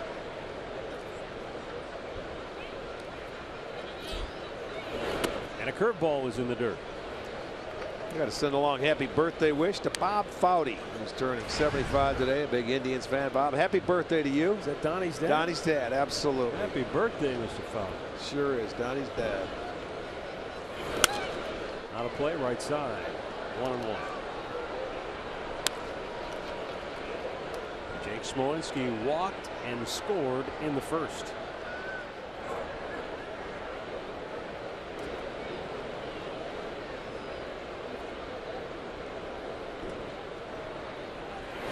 Fastball dotted the outside corner.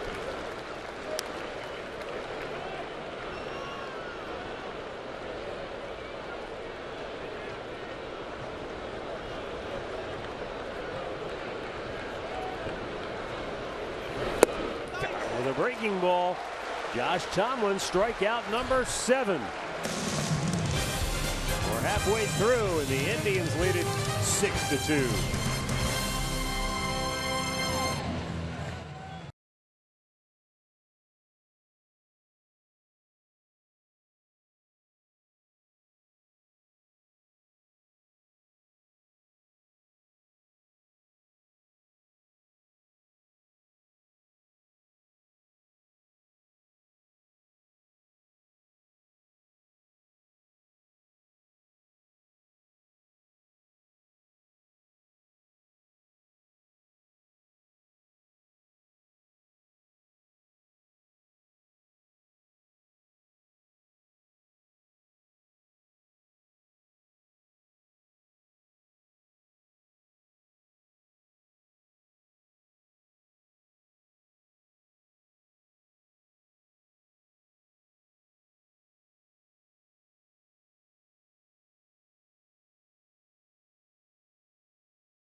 Cold one to stay tuned later in the game for Miller time. Brought to you by Miller Lite.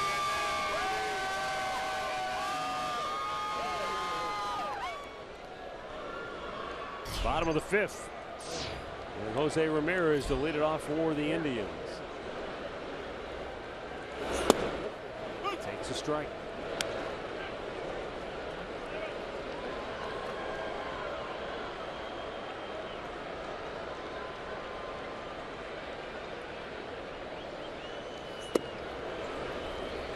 Well, 3 hours ago, Ken Rosenthal of Fox Sports reported that he talked to 2 rival general managers who believe the Indians were the front runner for Milwaukee's Jonathan Lucroy, catcher of Milwaukee, whose name has been.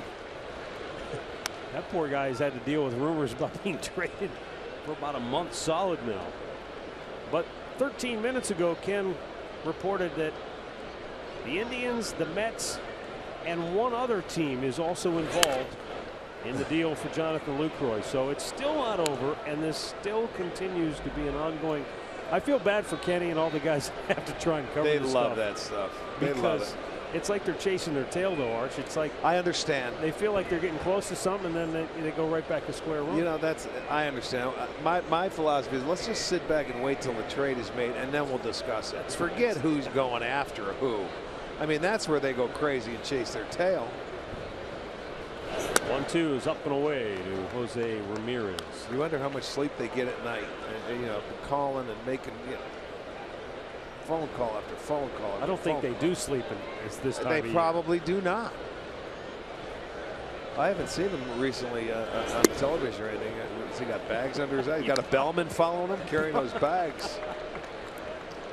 Full count for Jose Ramirez, leading off the bottom of the 5th with the Indians up 6-2.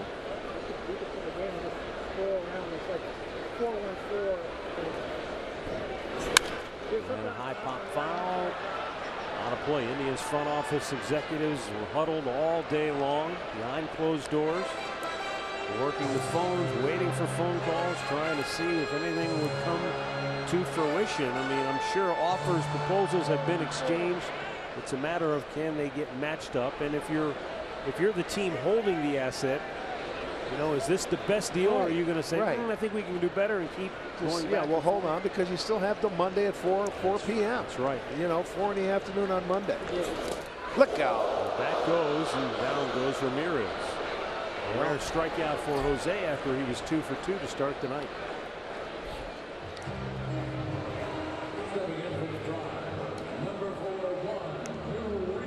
Our Lowe's home field advantage. The Indians' last 21 here at home. They've gone 16-5. They've scored 6 a game. By the way, they put 6 on the board tonight. 33 homers, not including the 3 they've hit here this season, or 4 they've hit here this season. 3 solo shots and a 2-run homer. The Indians this evening, you know, was Juan Uribe. I wonder back in the day if it couldn't have been as busy as it is now. It's just that now the media outlets and everything is so quick, you know, with the social media and how word travels. Yeah, I mean, it's just like the click of a button. Yep. You know, before, guys at scouts, they used to have to stop at a payphone off the highway if they wanted to call in and find out what was going on to make calls. And now everything is just so quick in the way it moves. It's you hear about everything, and if it's not yesterday, then everybody's mad.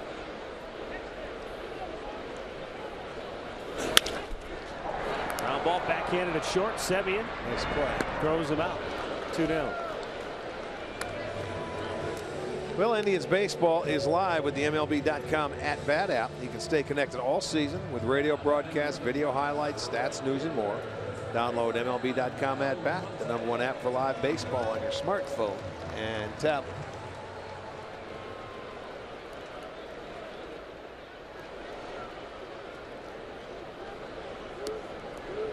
Two down, going to bring up Abraham Almonte, who is 2 for 2 with a base hit and a home run.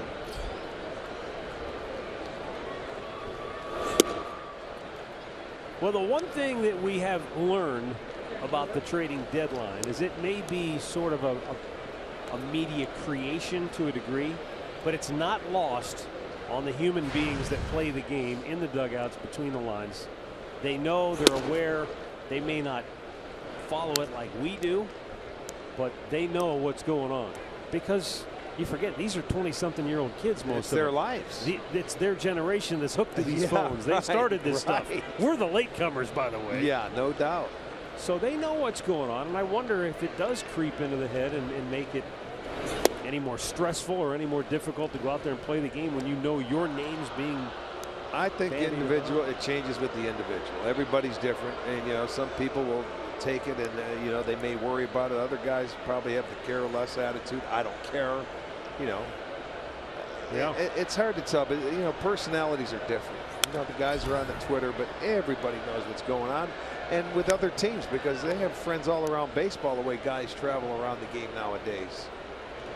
The other thing I didn't mention too, and then the reason I brought it up to begin with, the Lucroy situation, it sounds like he was held out of the lineup tonight because the Brewers said talks were progressing. So there must be something going on somewhere, yeah, but nothing official anywhere. 2-2 pitch. Swing and a miss. Almonte down on strikes, and Liam Hendricks works a 1-2-3 fifth. Cleveland on top, 6-2.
Sixth inning, and Josh Tomlin continues to pitch well here tonight.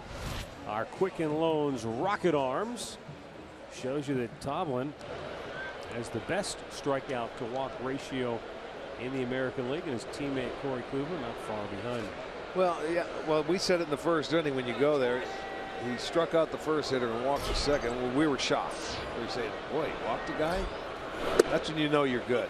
You don't walk many, you make him swing the bat and put it in play. But he's done that from day one since he's been to the big leagues. And now that he's healthy. Reddick with a fly ball deep center field, run down by RAJAI.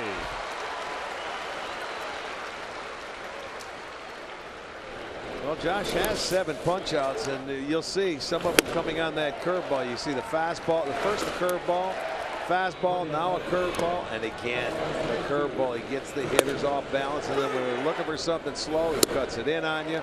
There was a cutter right there, another curveball. So 7 strikeouts, that 1 walk coming back in the first inning. And you go figure, for Josh, he never walks anybody, but the 1 walk came around to score.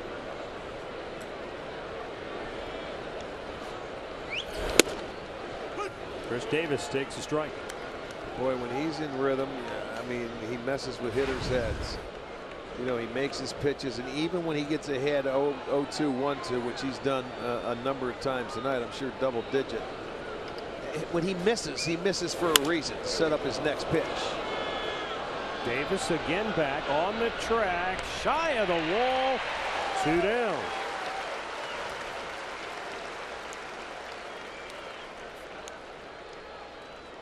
In-game recap brought to you by your local Toyota dealer.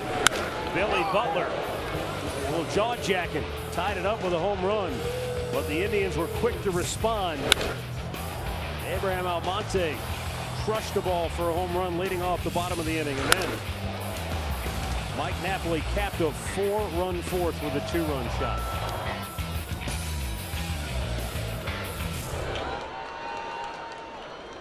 Danny Valencia 1 out of 2 with an RBI his first time up on a base hit. And Tomlin starts him with that big slow curveball for strike 1.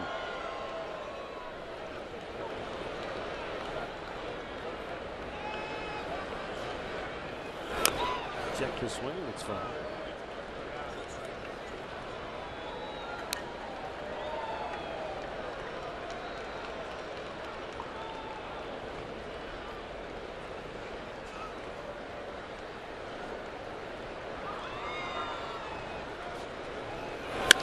That's a base hit in right field. Well, his second hit of the night. Gives Oakland a 2-out base runner in the 6th. For the A's, the hitter is the first baseman, Yonder Alonso.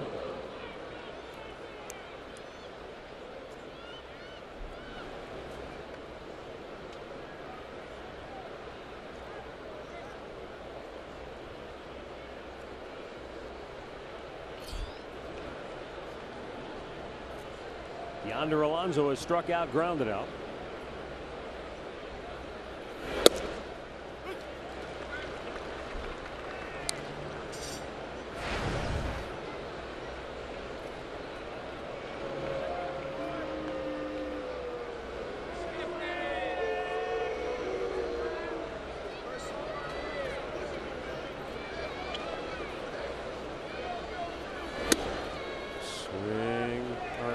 Pitch inside that Alonso just turned away from.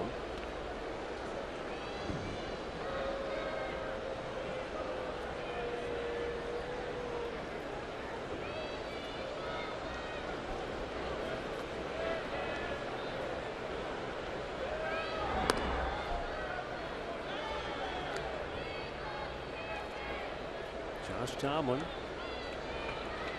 pitching into the 6th inning with 2 outs.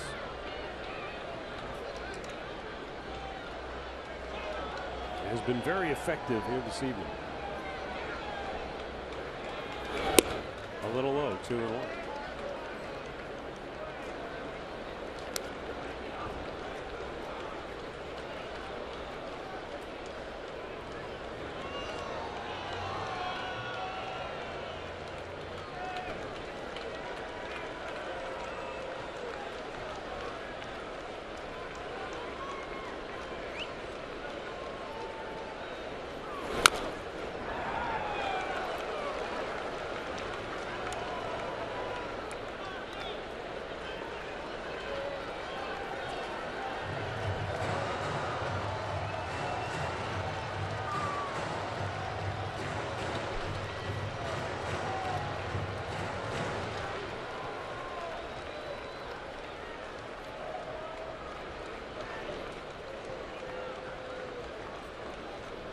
The 2-2 is in the dirt. That's the pitch he's been able to get a lot of these Oakland hitters to chase right there, is that curveball in the dirt when he gets the 2 strikes. So what's he come back with now? Runner will be off.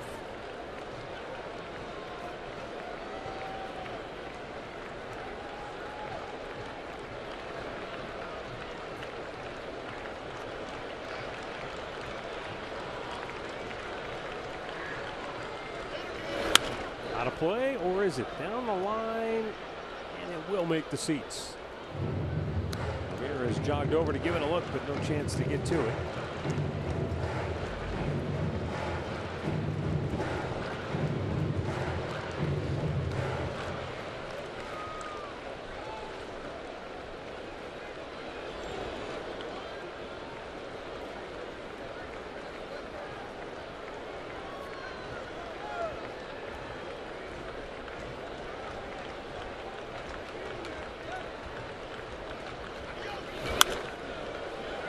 Alonso again fouling it off. Left side into one of the suites.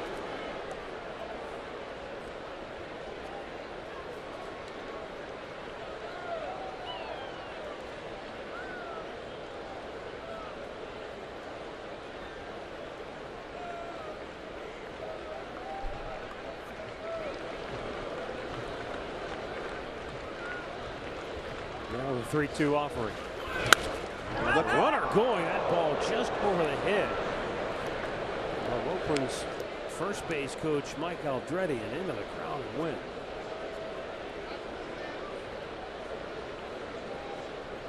And on a packed night like this, you just hold your breath and hope everybody's okay, and they are. I'm sure Mike Aldretti's breathing a little easier too.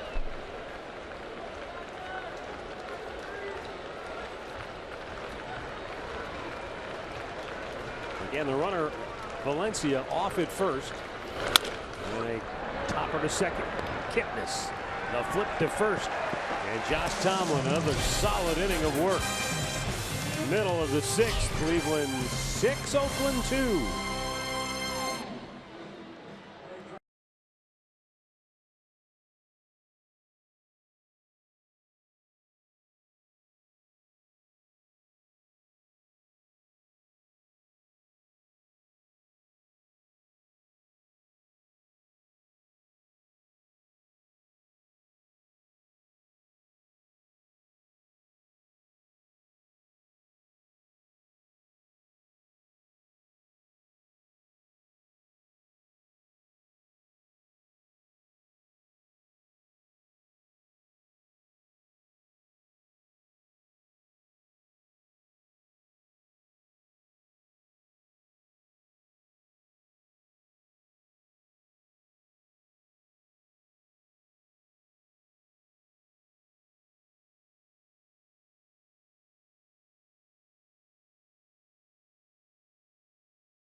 Leading the way with tires that deliver superior performance in clutch situations. Goodyear, more driven.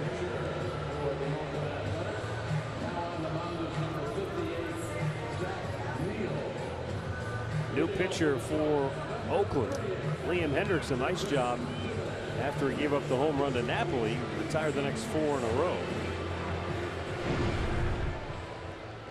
Zach Neal coming on now, right-hander.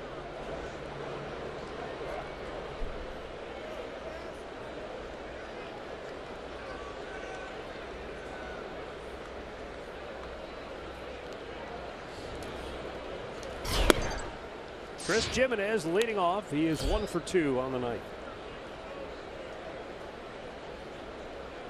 Here's another Oakland pitcher, his 4th stint with Oakland this year. He's called back up on the 21st of July.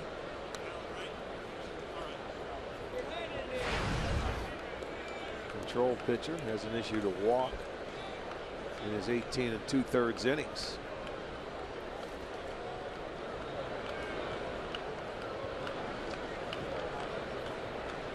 Managers like that.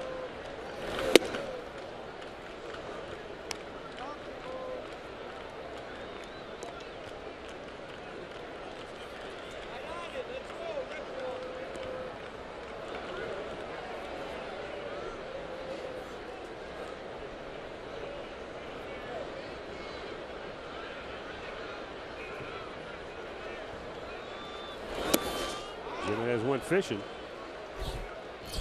1 down. Let's go downstairs to Andre Knott. You know, the Indians, we were talking yesterday's game, how many games they had gone without hitting a home run, and the offense seemed stale for a little while. And talking to a couple players after the game, they thought RAJAI Davis's presence in the lineup last night, even though he didn't have a ton of big plays, but just his presence late in that game kind of got the offense going. And Tito even said, he goes, we need that jolt sometimes because we can't sit around waiting for a home run, and he just appreciates what he's done. And I think that's why there's so many conversations about when he should and shouldn't start, whether there's a righty and lefty on the mound, including with Tyler Naquin as well. Well, you know what? I would agree with that too. Right now, I think Naquin's swinging as well as anybody. If Davis isn't in there, then Naquin should be. Well, they have had that. I think, you know, one of them is always in there, but I think at times, and maybe after this weekend we'll see it more, maybe playing both of them could help this team down the road the rest of the season. Well, against certain pitchers, I could see that. I really could, because, you know, they create a little bit of excitement out there. They get on the bases and make things happen. I'd love to see it. I'm always to the point now where I was thinking, I was coming to the park today thinking, I hope Naquin could be in there in center field against a left-hander today. Let's give him a chance to see what he could do out there. Well, the one thing that Tito said today is if they were 25 games behind or if they were 25 games up, he would just put Naquin out there and let him play. But he wants to develop him. He goes, there's a line between developing and winning right now that they're trying to ride when it comes to Naquin and a few others. I would agree with that, but I think we're winning because of Naquin right now is a big reason, because he's hitting late in ball games. He got an 0-2 base hit off a lefty. I know maybe I'm in a hurry, but, you know, with Tito, he knows his time. He knows these guys better than me, but that kid's exciting to watch, and I think he deserves the right to play every day. That's just my opinion. I would like to see him play every day. You know, we've talked about how strong his hands are and how he hits the low ball well. Right. You know, something that we've been talking to Ty Van Berkeley and a couple other people. You know, he had a hand injury 2 years ago. Right. And they think that may have stunted his growth a little bit as a hitter. And it stunted your microphone also. Yeah, of course it does. You know who's messing with me back there. There's sabotage going on. Sabotage. I'm surprised I don't sound like Darth Vader. But they just said his hands are strong now, and I think that's why you see him hitting the ball the way he's hitting it, because he's finally healthy with his wrist and his hands, which is really his strong suit. Well, it makes sense to me, because that kid can go down and hit a baseball, and he's got strong forearms and strong wrists, and I mean the ball jumps off his bat. And he's got a really good swing going on right now. So, I mean, he's just starting to learn himself. And I think what I'm trying to do maybe is rush the process a little bit, because I want to see him develop quicker. And one reason why I want to see him in there, because if the Indians get to the playoffs when they can play, Almonte can't play in the playoffs because he was suspended this year. So I don't want him taking at-bats away from somebody that you're going to need coming down the stretch and have to play in the playoffs. I'm wondering too, Arch, and I know this may be going a little too far back to remember on an everyday basis, but when Jim Thome was, say, a rookie as a left-handed hitter, did he play every day? No, we got to ask Grover. I mean, we got to see the process. Well, he's right down the road. We got to ask. Grover, come on over. We got a question. Yeah, if you're listening, come here. We got a question to ask you. Please, Mike. Lindor bounces into an inning-ending fielder's choice. We've played 6. Cleveland 6. Oakland 2.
is brought to you by Ford, built Ford tough.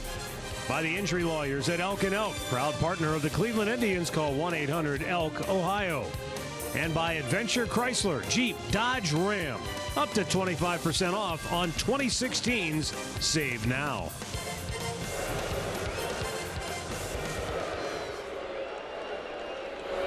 Billy Butler greeted with a chorus of boos here at Progressive Field as he steps in, takes a strike.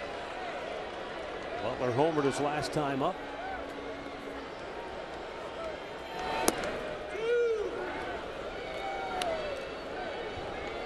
A 1-ball, 1-strike count. Funny, sometimes things backfire. Butler looked like maybe he had fired his team up after that confrontation when he hit the home run. But in fact, what he did, I think, was fire up the Indians team. Well, it was interesting in the at-bat. It looked like Tomlin threw him a pitch with 2 strikes. It could have been strike 3. And then maybe GIMENEZ was talking to the umpire about it. Butler came down and talked to him, and they all started. And then he ended up hitting the ball out of the ballpark. You're right, it did wake the Indians up, I will say that, because there was some chirping going on. 3-1 curveball, drops in for a strike, full count.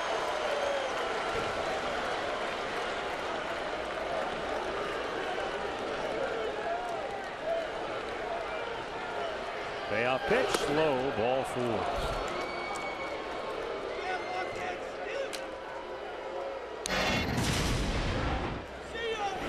There's the pitch they thought they had on the outside edge, and then they started chirping.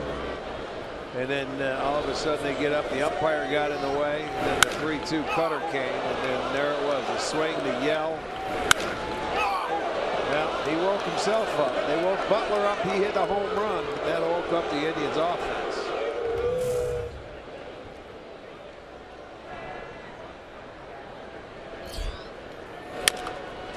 Chop to third. A rebate to second. There's one. KIPNIS on the first, not in time. One away as Butler is erased down the force at second. And the crowd will probably boo him off the field.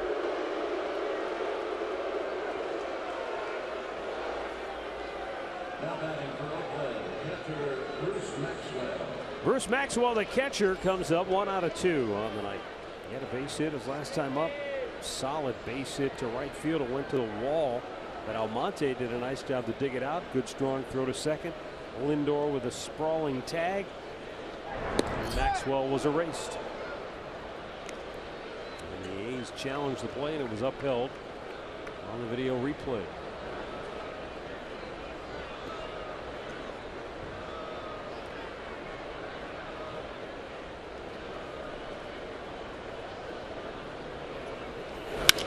In the air, left field. And Ramirez puts it away, 2 down. Well, celebrate Slider's birthday out at Progressive Field tomorrow. And it's KeyBank Kids Fun Day, and all kids get to run the bases after the game. So go to Indians.com, get your tickets. Be another nice crowd tomorrow. Nice weekend series.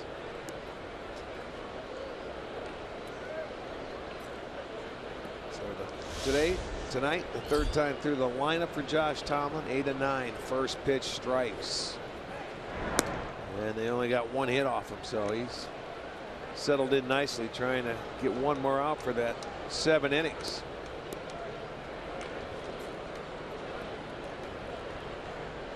Double barrel action currently in the Cleveland bullpen, as this will be the 100th pitch of the night for Josh Tomlin. Jed Lowrie 0 for 3. Takes down an in, ball 1.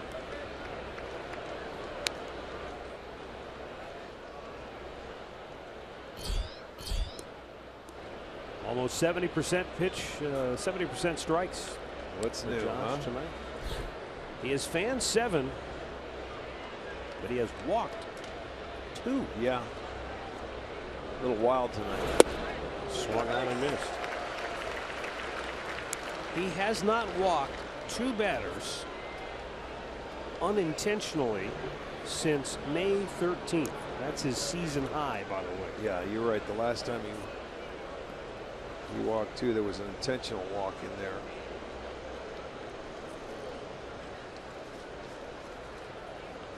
Now the 1-1.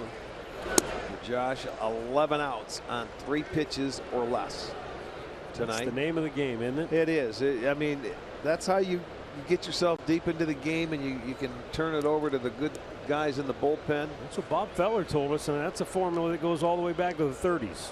Yeah, and it doesn't matter how good your stuff is. You get to the lower part of that lineup, get your outs on 3 pitches or less, and save those bullets for the big boys when you're going to need them that 3rd and 4th time through. Well, nowadays, you don't go through 4 times, or rarely. Right. It's hard to do. It's just hard to do that nowadays. Hitters are so much more programmed in the Mike Napoli mode of take pitches, work the count.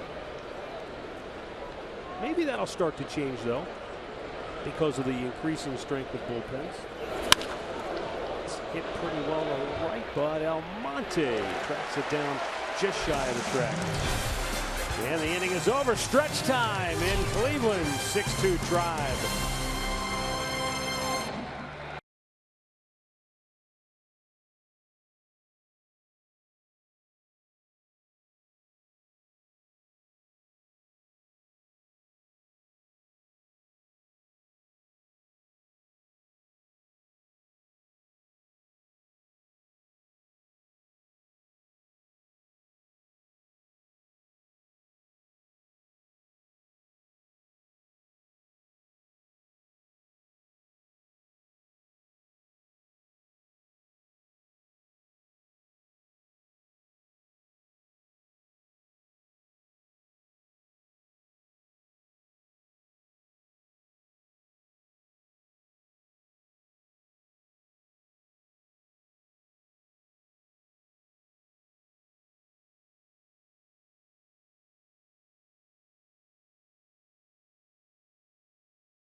Downtown Cleveland. Yeah, nice. One more day left in July. It's unbelievable, isn't it? We turn in the calendar to August.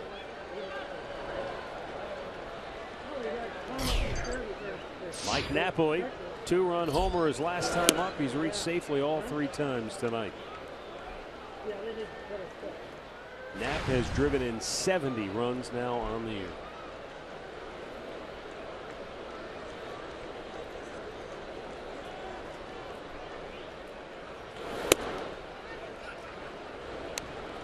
You know what's awesome about a guy like Mike Napoli, who's been around, he's a veteran, comes to a new club, steps right in, becomes a leader almost from the day he got to spring training. Goes out, puts up the numbers, backs it up with his talk, and at the same time sort of becomes a little bit of a cult hero with the party at Napoli's.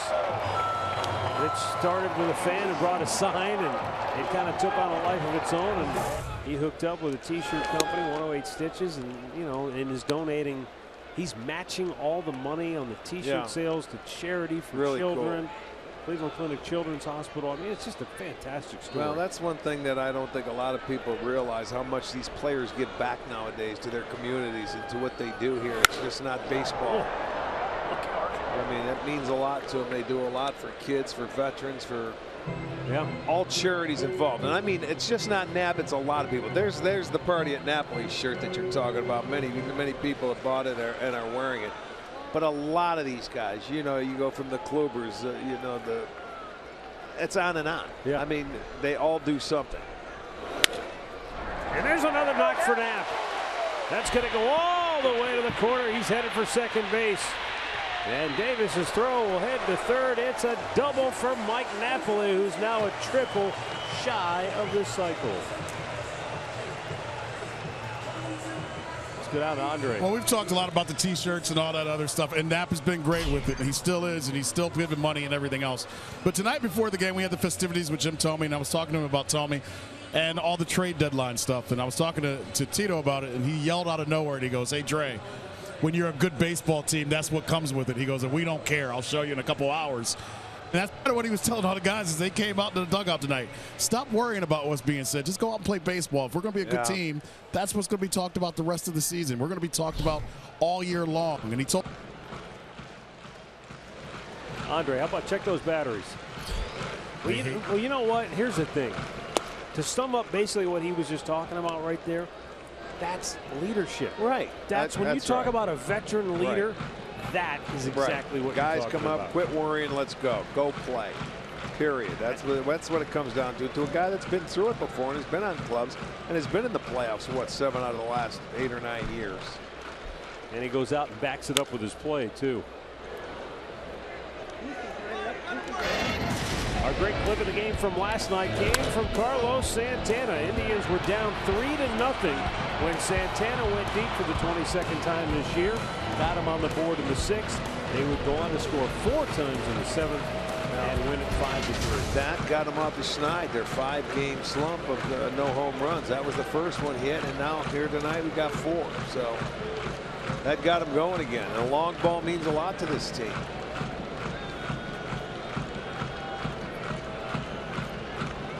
By the way, after Detroit throttled Houston last night, Astros lead 2-1 in the 9th. Wow. Burn. Tight pitch. Let's see who's going in that game. He had fires against Verlander.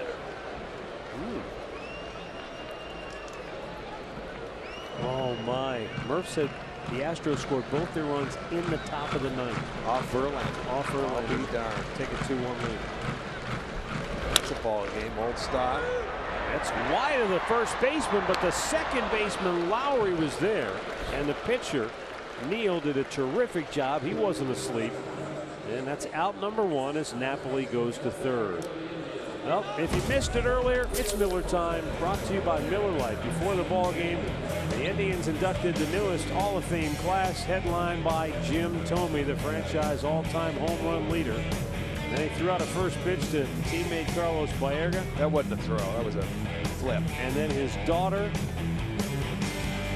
sang the national anthem, which was a surprise for him. He was brought to tears. Really special moment. It was a special night. It was really nice.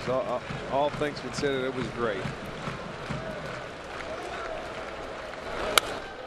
Ramirez launching one down the line, but he's out in front of it. Foul.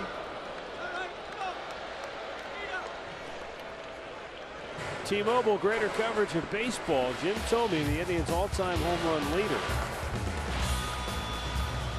And most games with 1 hit and 1 walk since 1913. only Tris Speaker adhered to the a walk and a knock every day theory better than Jim Thome. Infield in. Ramirez takes inside 1-1.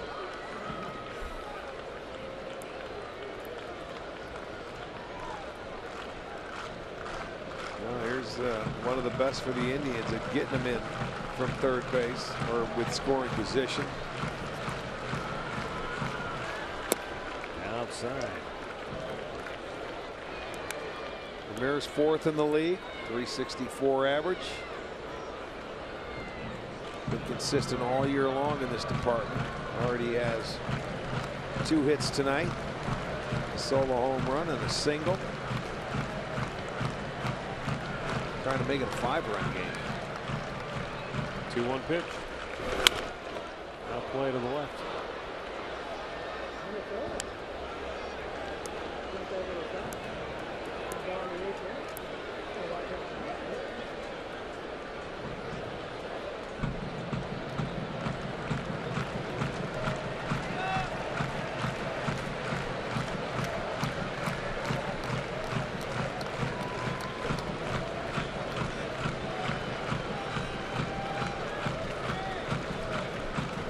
The 2-2.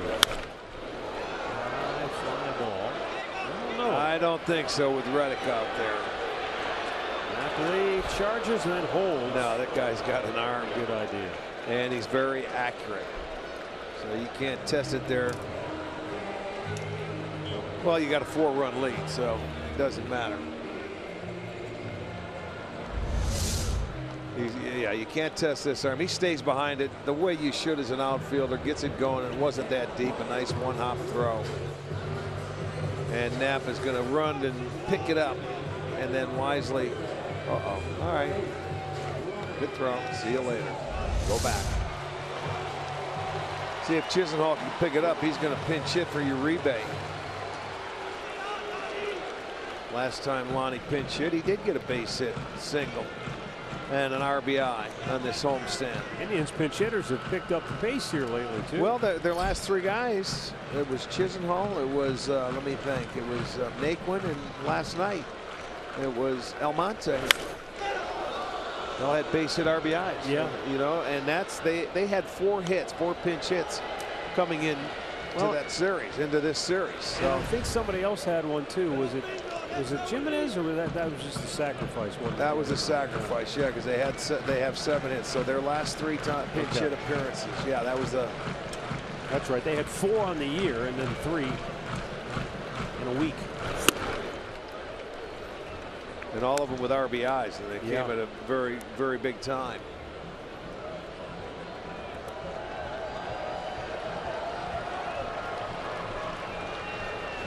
Chisenhall with Napoli at third base. Out of play. You count 1-2. Well, they tell me it's not a sellout. 32,850. I don't know where they missed it. Unless a few snuck in without paying. I don't know. It looks like it's back to me. Is there an empty seat? Well, I'll tell you what, I'd take this every night. I'll tell you that. You're not kidding. A lot of fun. Now the 1-2. High pop. First base. Inning over. 7 in the books. Tribe rolling 6-2.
broadcast is presented by authority of the Cleveland Indians and may not be reproduced or retransmitted in any form. And the accounts and descriptions of this game may not be disseminated without the express written consent of the Cleveland Indians.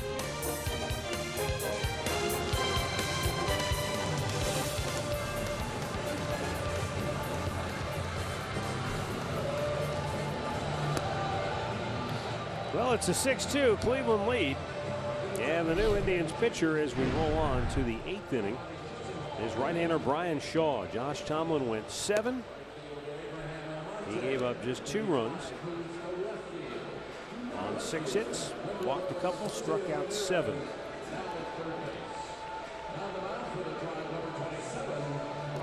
Defensively, Jose Ramirez goes to third base. And the new left fielder is Abe Almonte, and Lonnie Chisenhall goes into right field.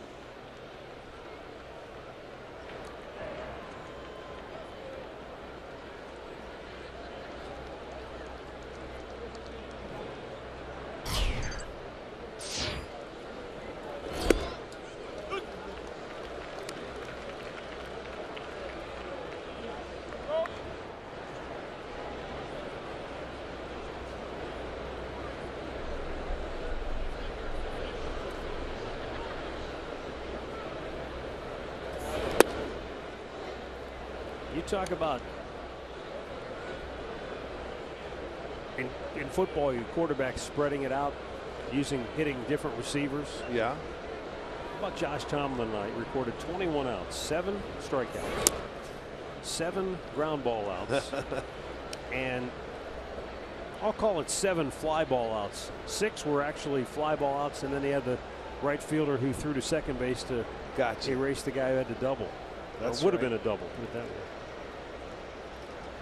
Well, the thing about Josh, we see all the time when he gets out there, he throws strikes. He lets his defense work. They play good defense behind him almost every time. And he's fun to play behind. And they score him some runs.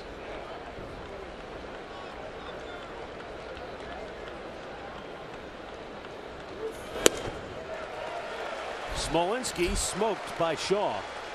1 down here in the 8th. Our player profile brought to you by Levin Furniture. Let's take one last look at Indians Hall of Famer Jim Thome's, I think, Cooperstown Hall of Fame career. No doubt about it, man. Gotta be.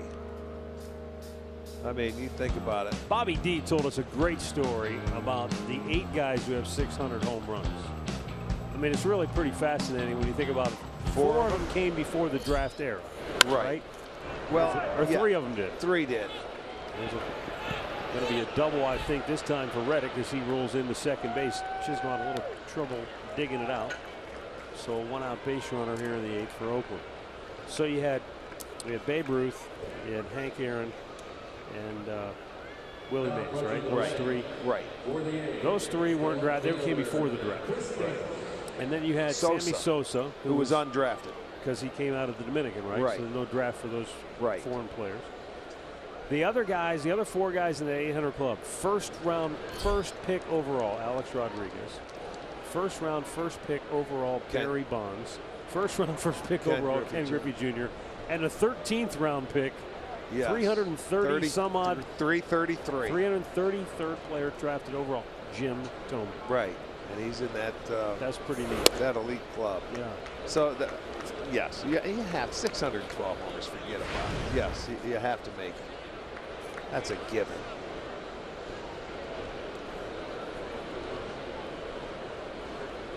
And the walks, and the runs scored, and the on-base percentage. Yeah. You know, it's just not the home runs. And you know, you talk to the guys that he played with throughout his career, they'll tell you. And I know baseball, it seems like we always have to do everything the hard way. So he may not, maybe he won't be a first ballot Hall of Famer just because of the process and how goofy it is. But whatever, he's a Hall of in, Famer. right? I mean, yes, I don't get a vote, but if I did, he's in. There's no doubt. John Axford getting loose for Oakland in the pen.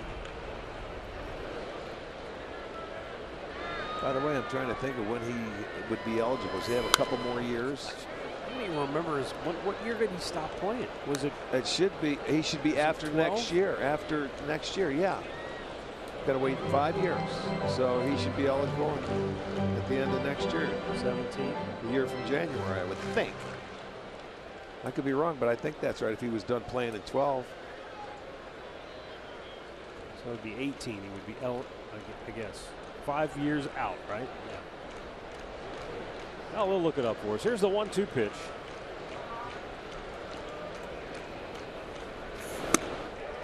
And Chris Davis, no match for the high heat from Brian Shaw. 2 down. Well, you can place your 2017 season ticket deposit for the best prices and perks. Season ticket holders get opening day and postseason priority, team shop discounts, and much more. Visit Indians.com season tickets for more details.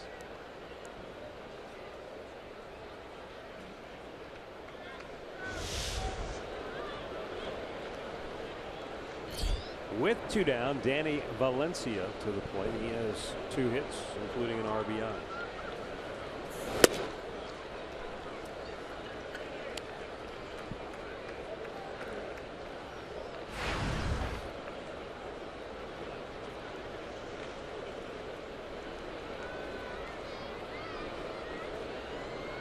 Twins lead the White Sox 5-4. They're in the 9th in Minnesota. Royals Rangers tied 1-1. Tigers came back and have tied it in the bottom of the 9th against Houston 2-2. And the Tigers have 2 on with 2 out.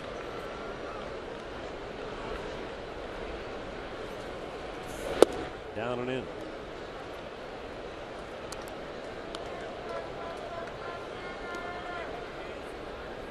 And the Tigers have now just walked it off against Houston on an infield RBI single by Jose Iglesias. No kidding. 3-2 Detroit. Good ball game for the Motor City. Astros scored 2 in the top of the 9th to take the lead. So how about this? Justin Verlander, by the way, and this comes from John Paul Morosi, terrific writer for Fox Sports. Justin Verlander threw 115 plus pitches. I don't know the exact number. He was over 115 pitches. Right. That's the 109th time he's done that since '06. CC Sabathia is second on that list. He's done it 54 times. Wow. 109 times. Well, Verlander's done 115 pitches plus. Well, we've seen Verlander go 115 pitches in 5 innings against us a couple of times. I think you're right. You know? Yeah. But he went all 9 innings and he hung around to get the win tonight because his offense picked him up. Held him out. And they saw how he battled out there. So, you know, that's old school baseball right there. And speaking of coming from behind, the White Sox have scored in the top of the 9th now to tie the Twins 5-5.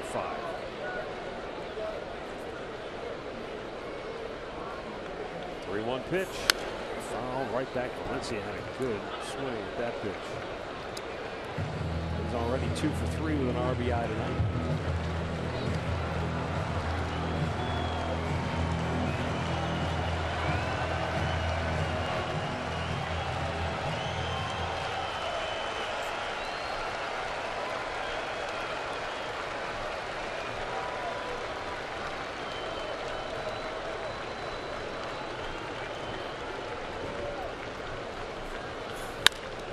Chop to Kipnis. And he'll throw him out. Brian Shaw with a scoreless 8th. Indians lead it by 4.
Bottom of the 8th inning.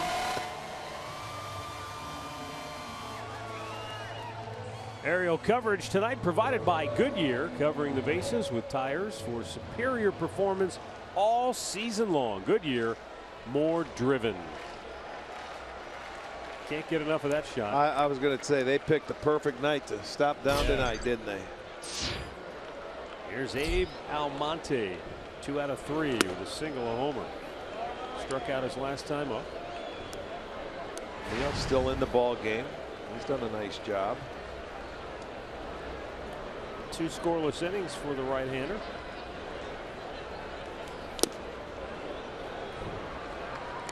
One-on-one count. Indians with 6 runs on 12 hits.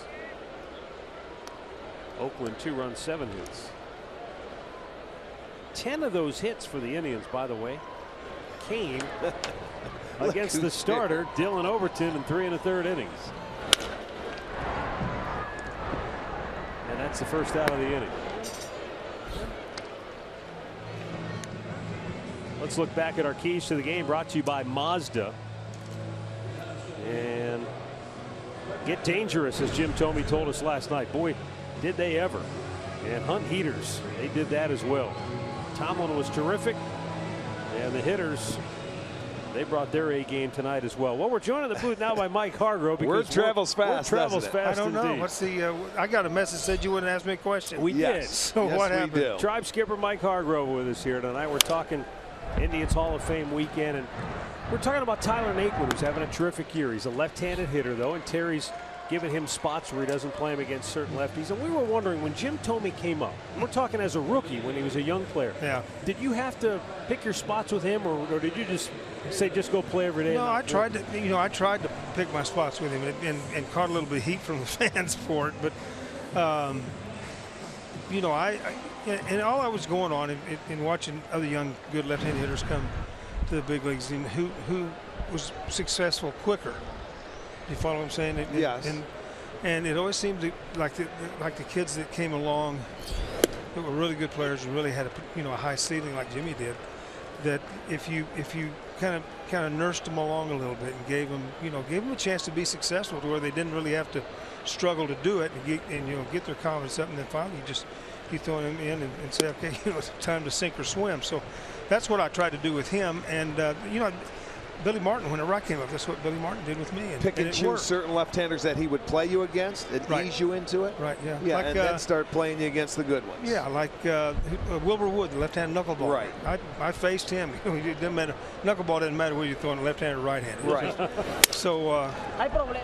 So yeah, I did try to do that, and I think Terry's doing a good job with Naquin in that regard. Well, thanks for the answer. You know what? Not really, but I will. No, thanks a lot. That covers. 6-2, Tribe rolling here tonight against Oakland.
For the Oakland A's, 6-2 as we welcome you back to the corner along with Jensen Lewis, Al Pulowski. Response runs tonight, Jensen. A's tight in the top of the fourth, 2-all. Right. Indians score 4 in the bottom of the fourth inning to take this 6-2 lead. And I think they got woken up by the whole Billy Butler thing. You and I will get into that in the postgame show, but it just seemed again like it took a little bit for the Indians offense to get rolling, albeit besides Kipnis' homer, I think there's some energy.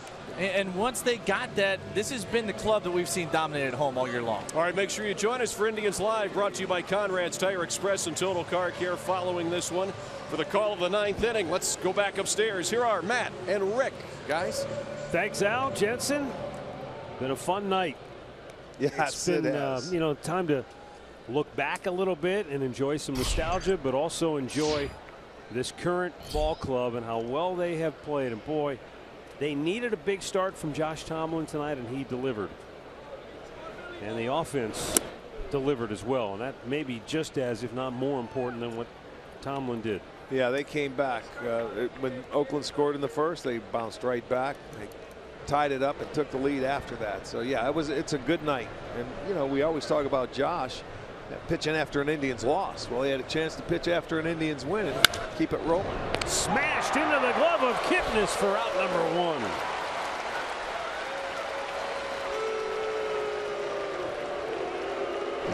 1. And up comes Billy Butler to a chorus of boos once again.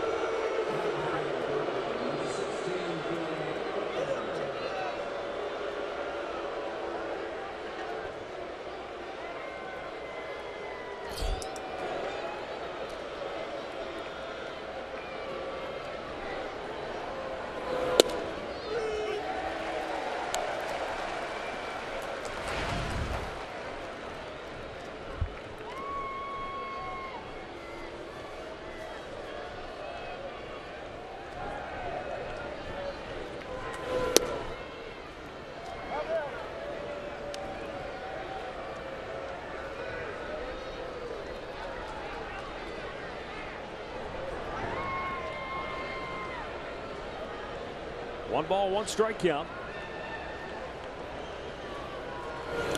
In the dirt. Come on, Cody, easy.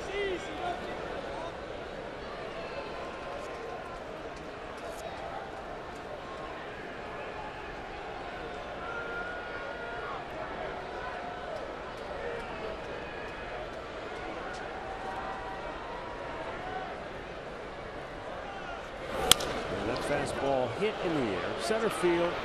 RAJAI running over. Called off by Chisenhall, or at least Lonnie cut in front of him and made the catch.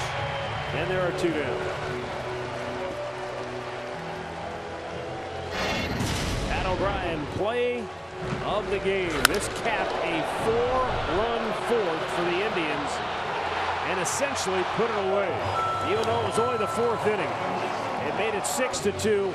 It was an answer to the home run that Butler hit and the jaw-jacking that he did in the top half of the inning. And the Tribe let their bats do the talking, and they had the last word tonight.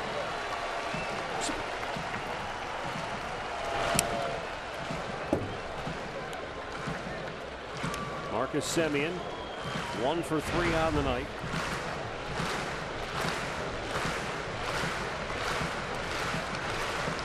Not a save situation, but Terry Francona wants to put this one to bed quickly.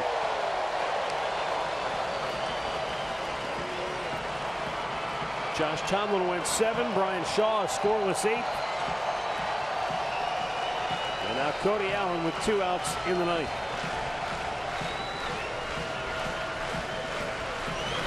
Threw it by him.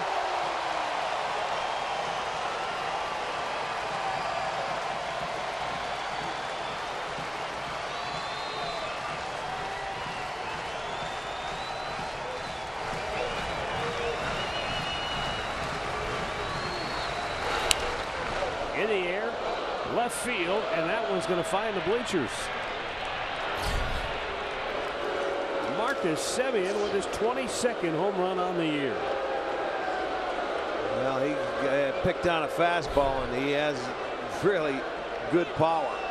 And you can see he deposits that one into the bleachers, makes it a 6-3 game. SEMIEN is 22nd. Right there. He brought it down a little bit. He elevated the fastball to get the swing and miss earlier, but that one's right there, and he hits it.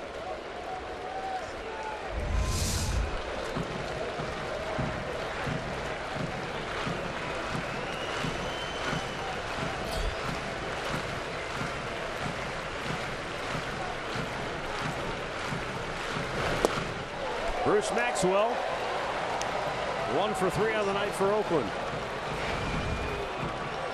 Series finale tomorrow afternoon. It'll be Corey Kluber against Sonny Gray. Alan Jensen start today at 12:30. We'll have the first pitch at 1 o'clock. Foul back, and the A's are down to their last strike.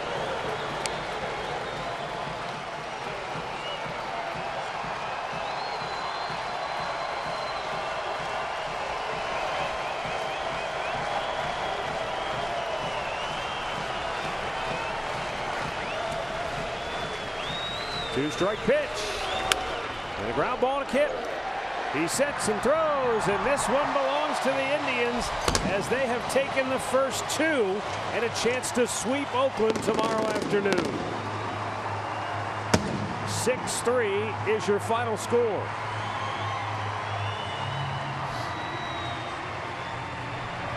Indians go to 59-42 on the year. Oakland is 47-57 on the season. Winning pitcher, Josh Tomlin. He's now 11-3. The loss to Dylan Overton, who's now 1-2 on the season. Well, this was a good old-fashioned response game for the Indians as Oakland struck first. Indians answered. Tribe took the lead. Billy Butler tied it. But maybe a little too much talk. Yeah, but you know what? Overall, a great night here at the ballpark.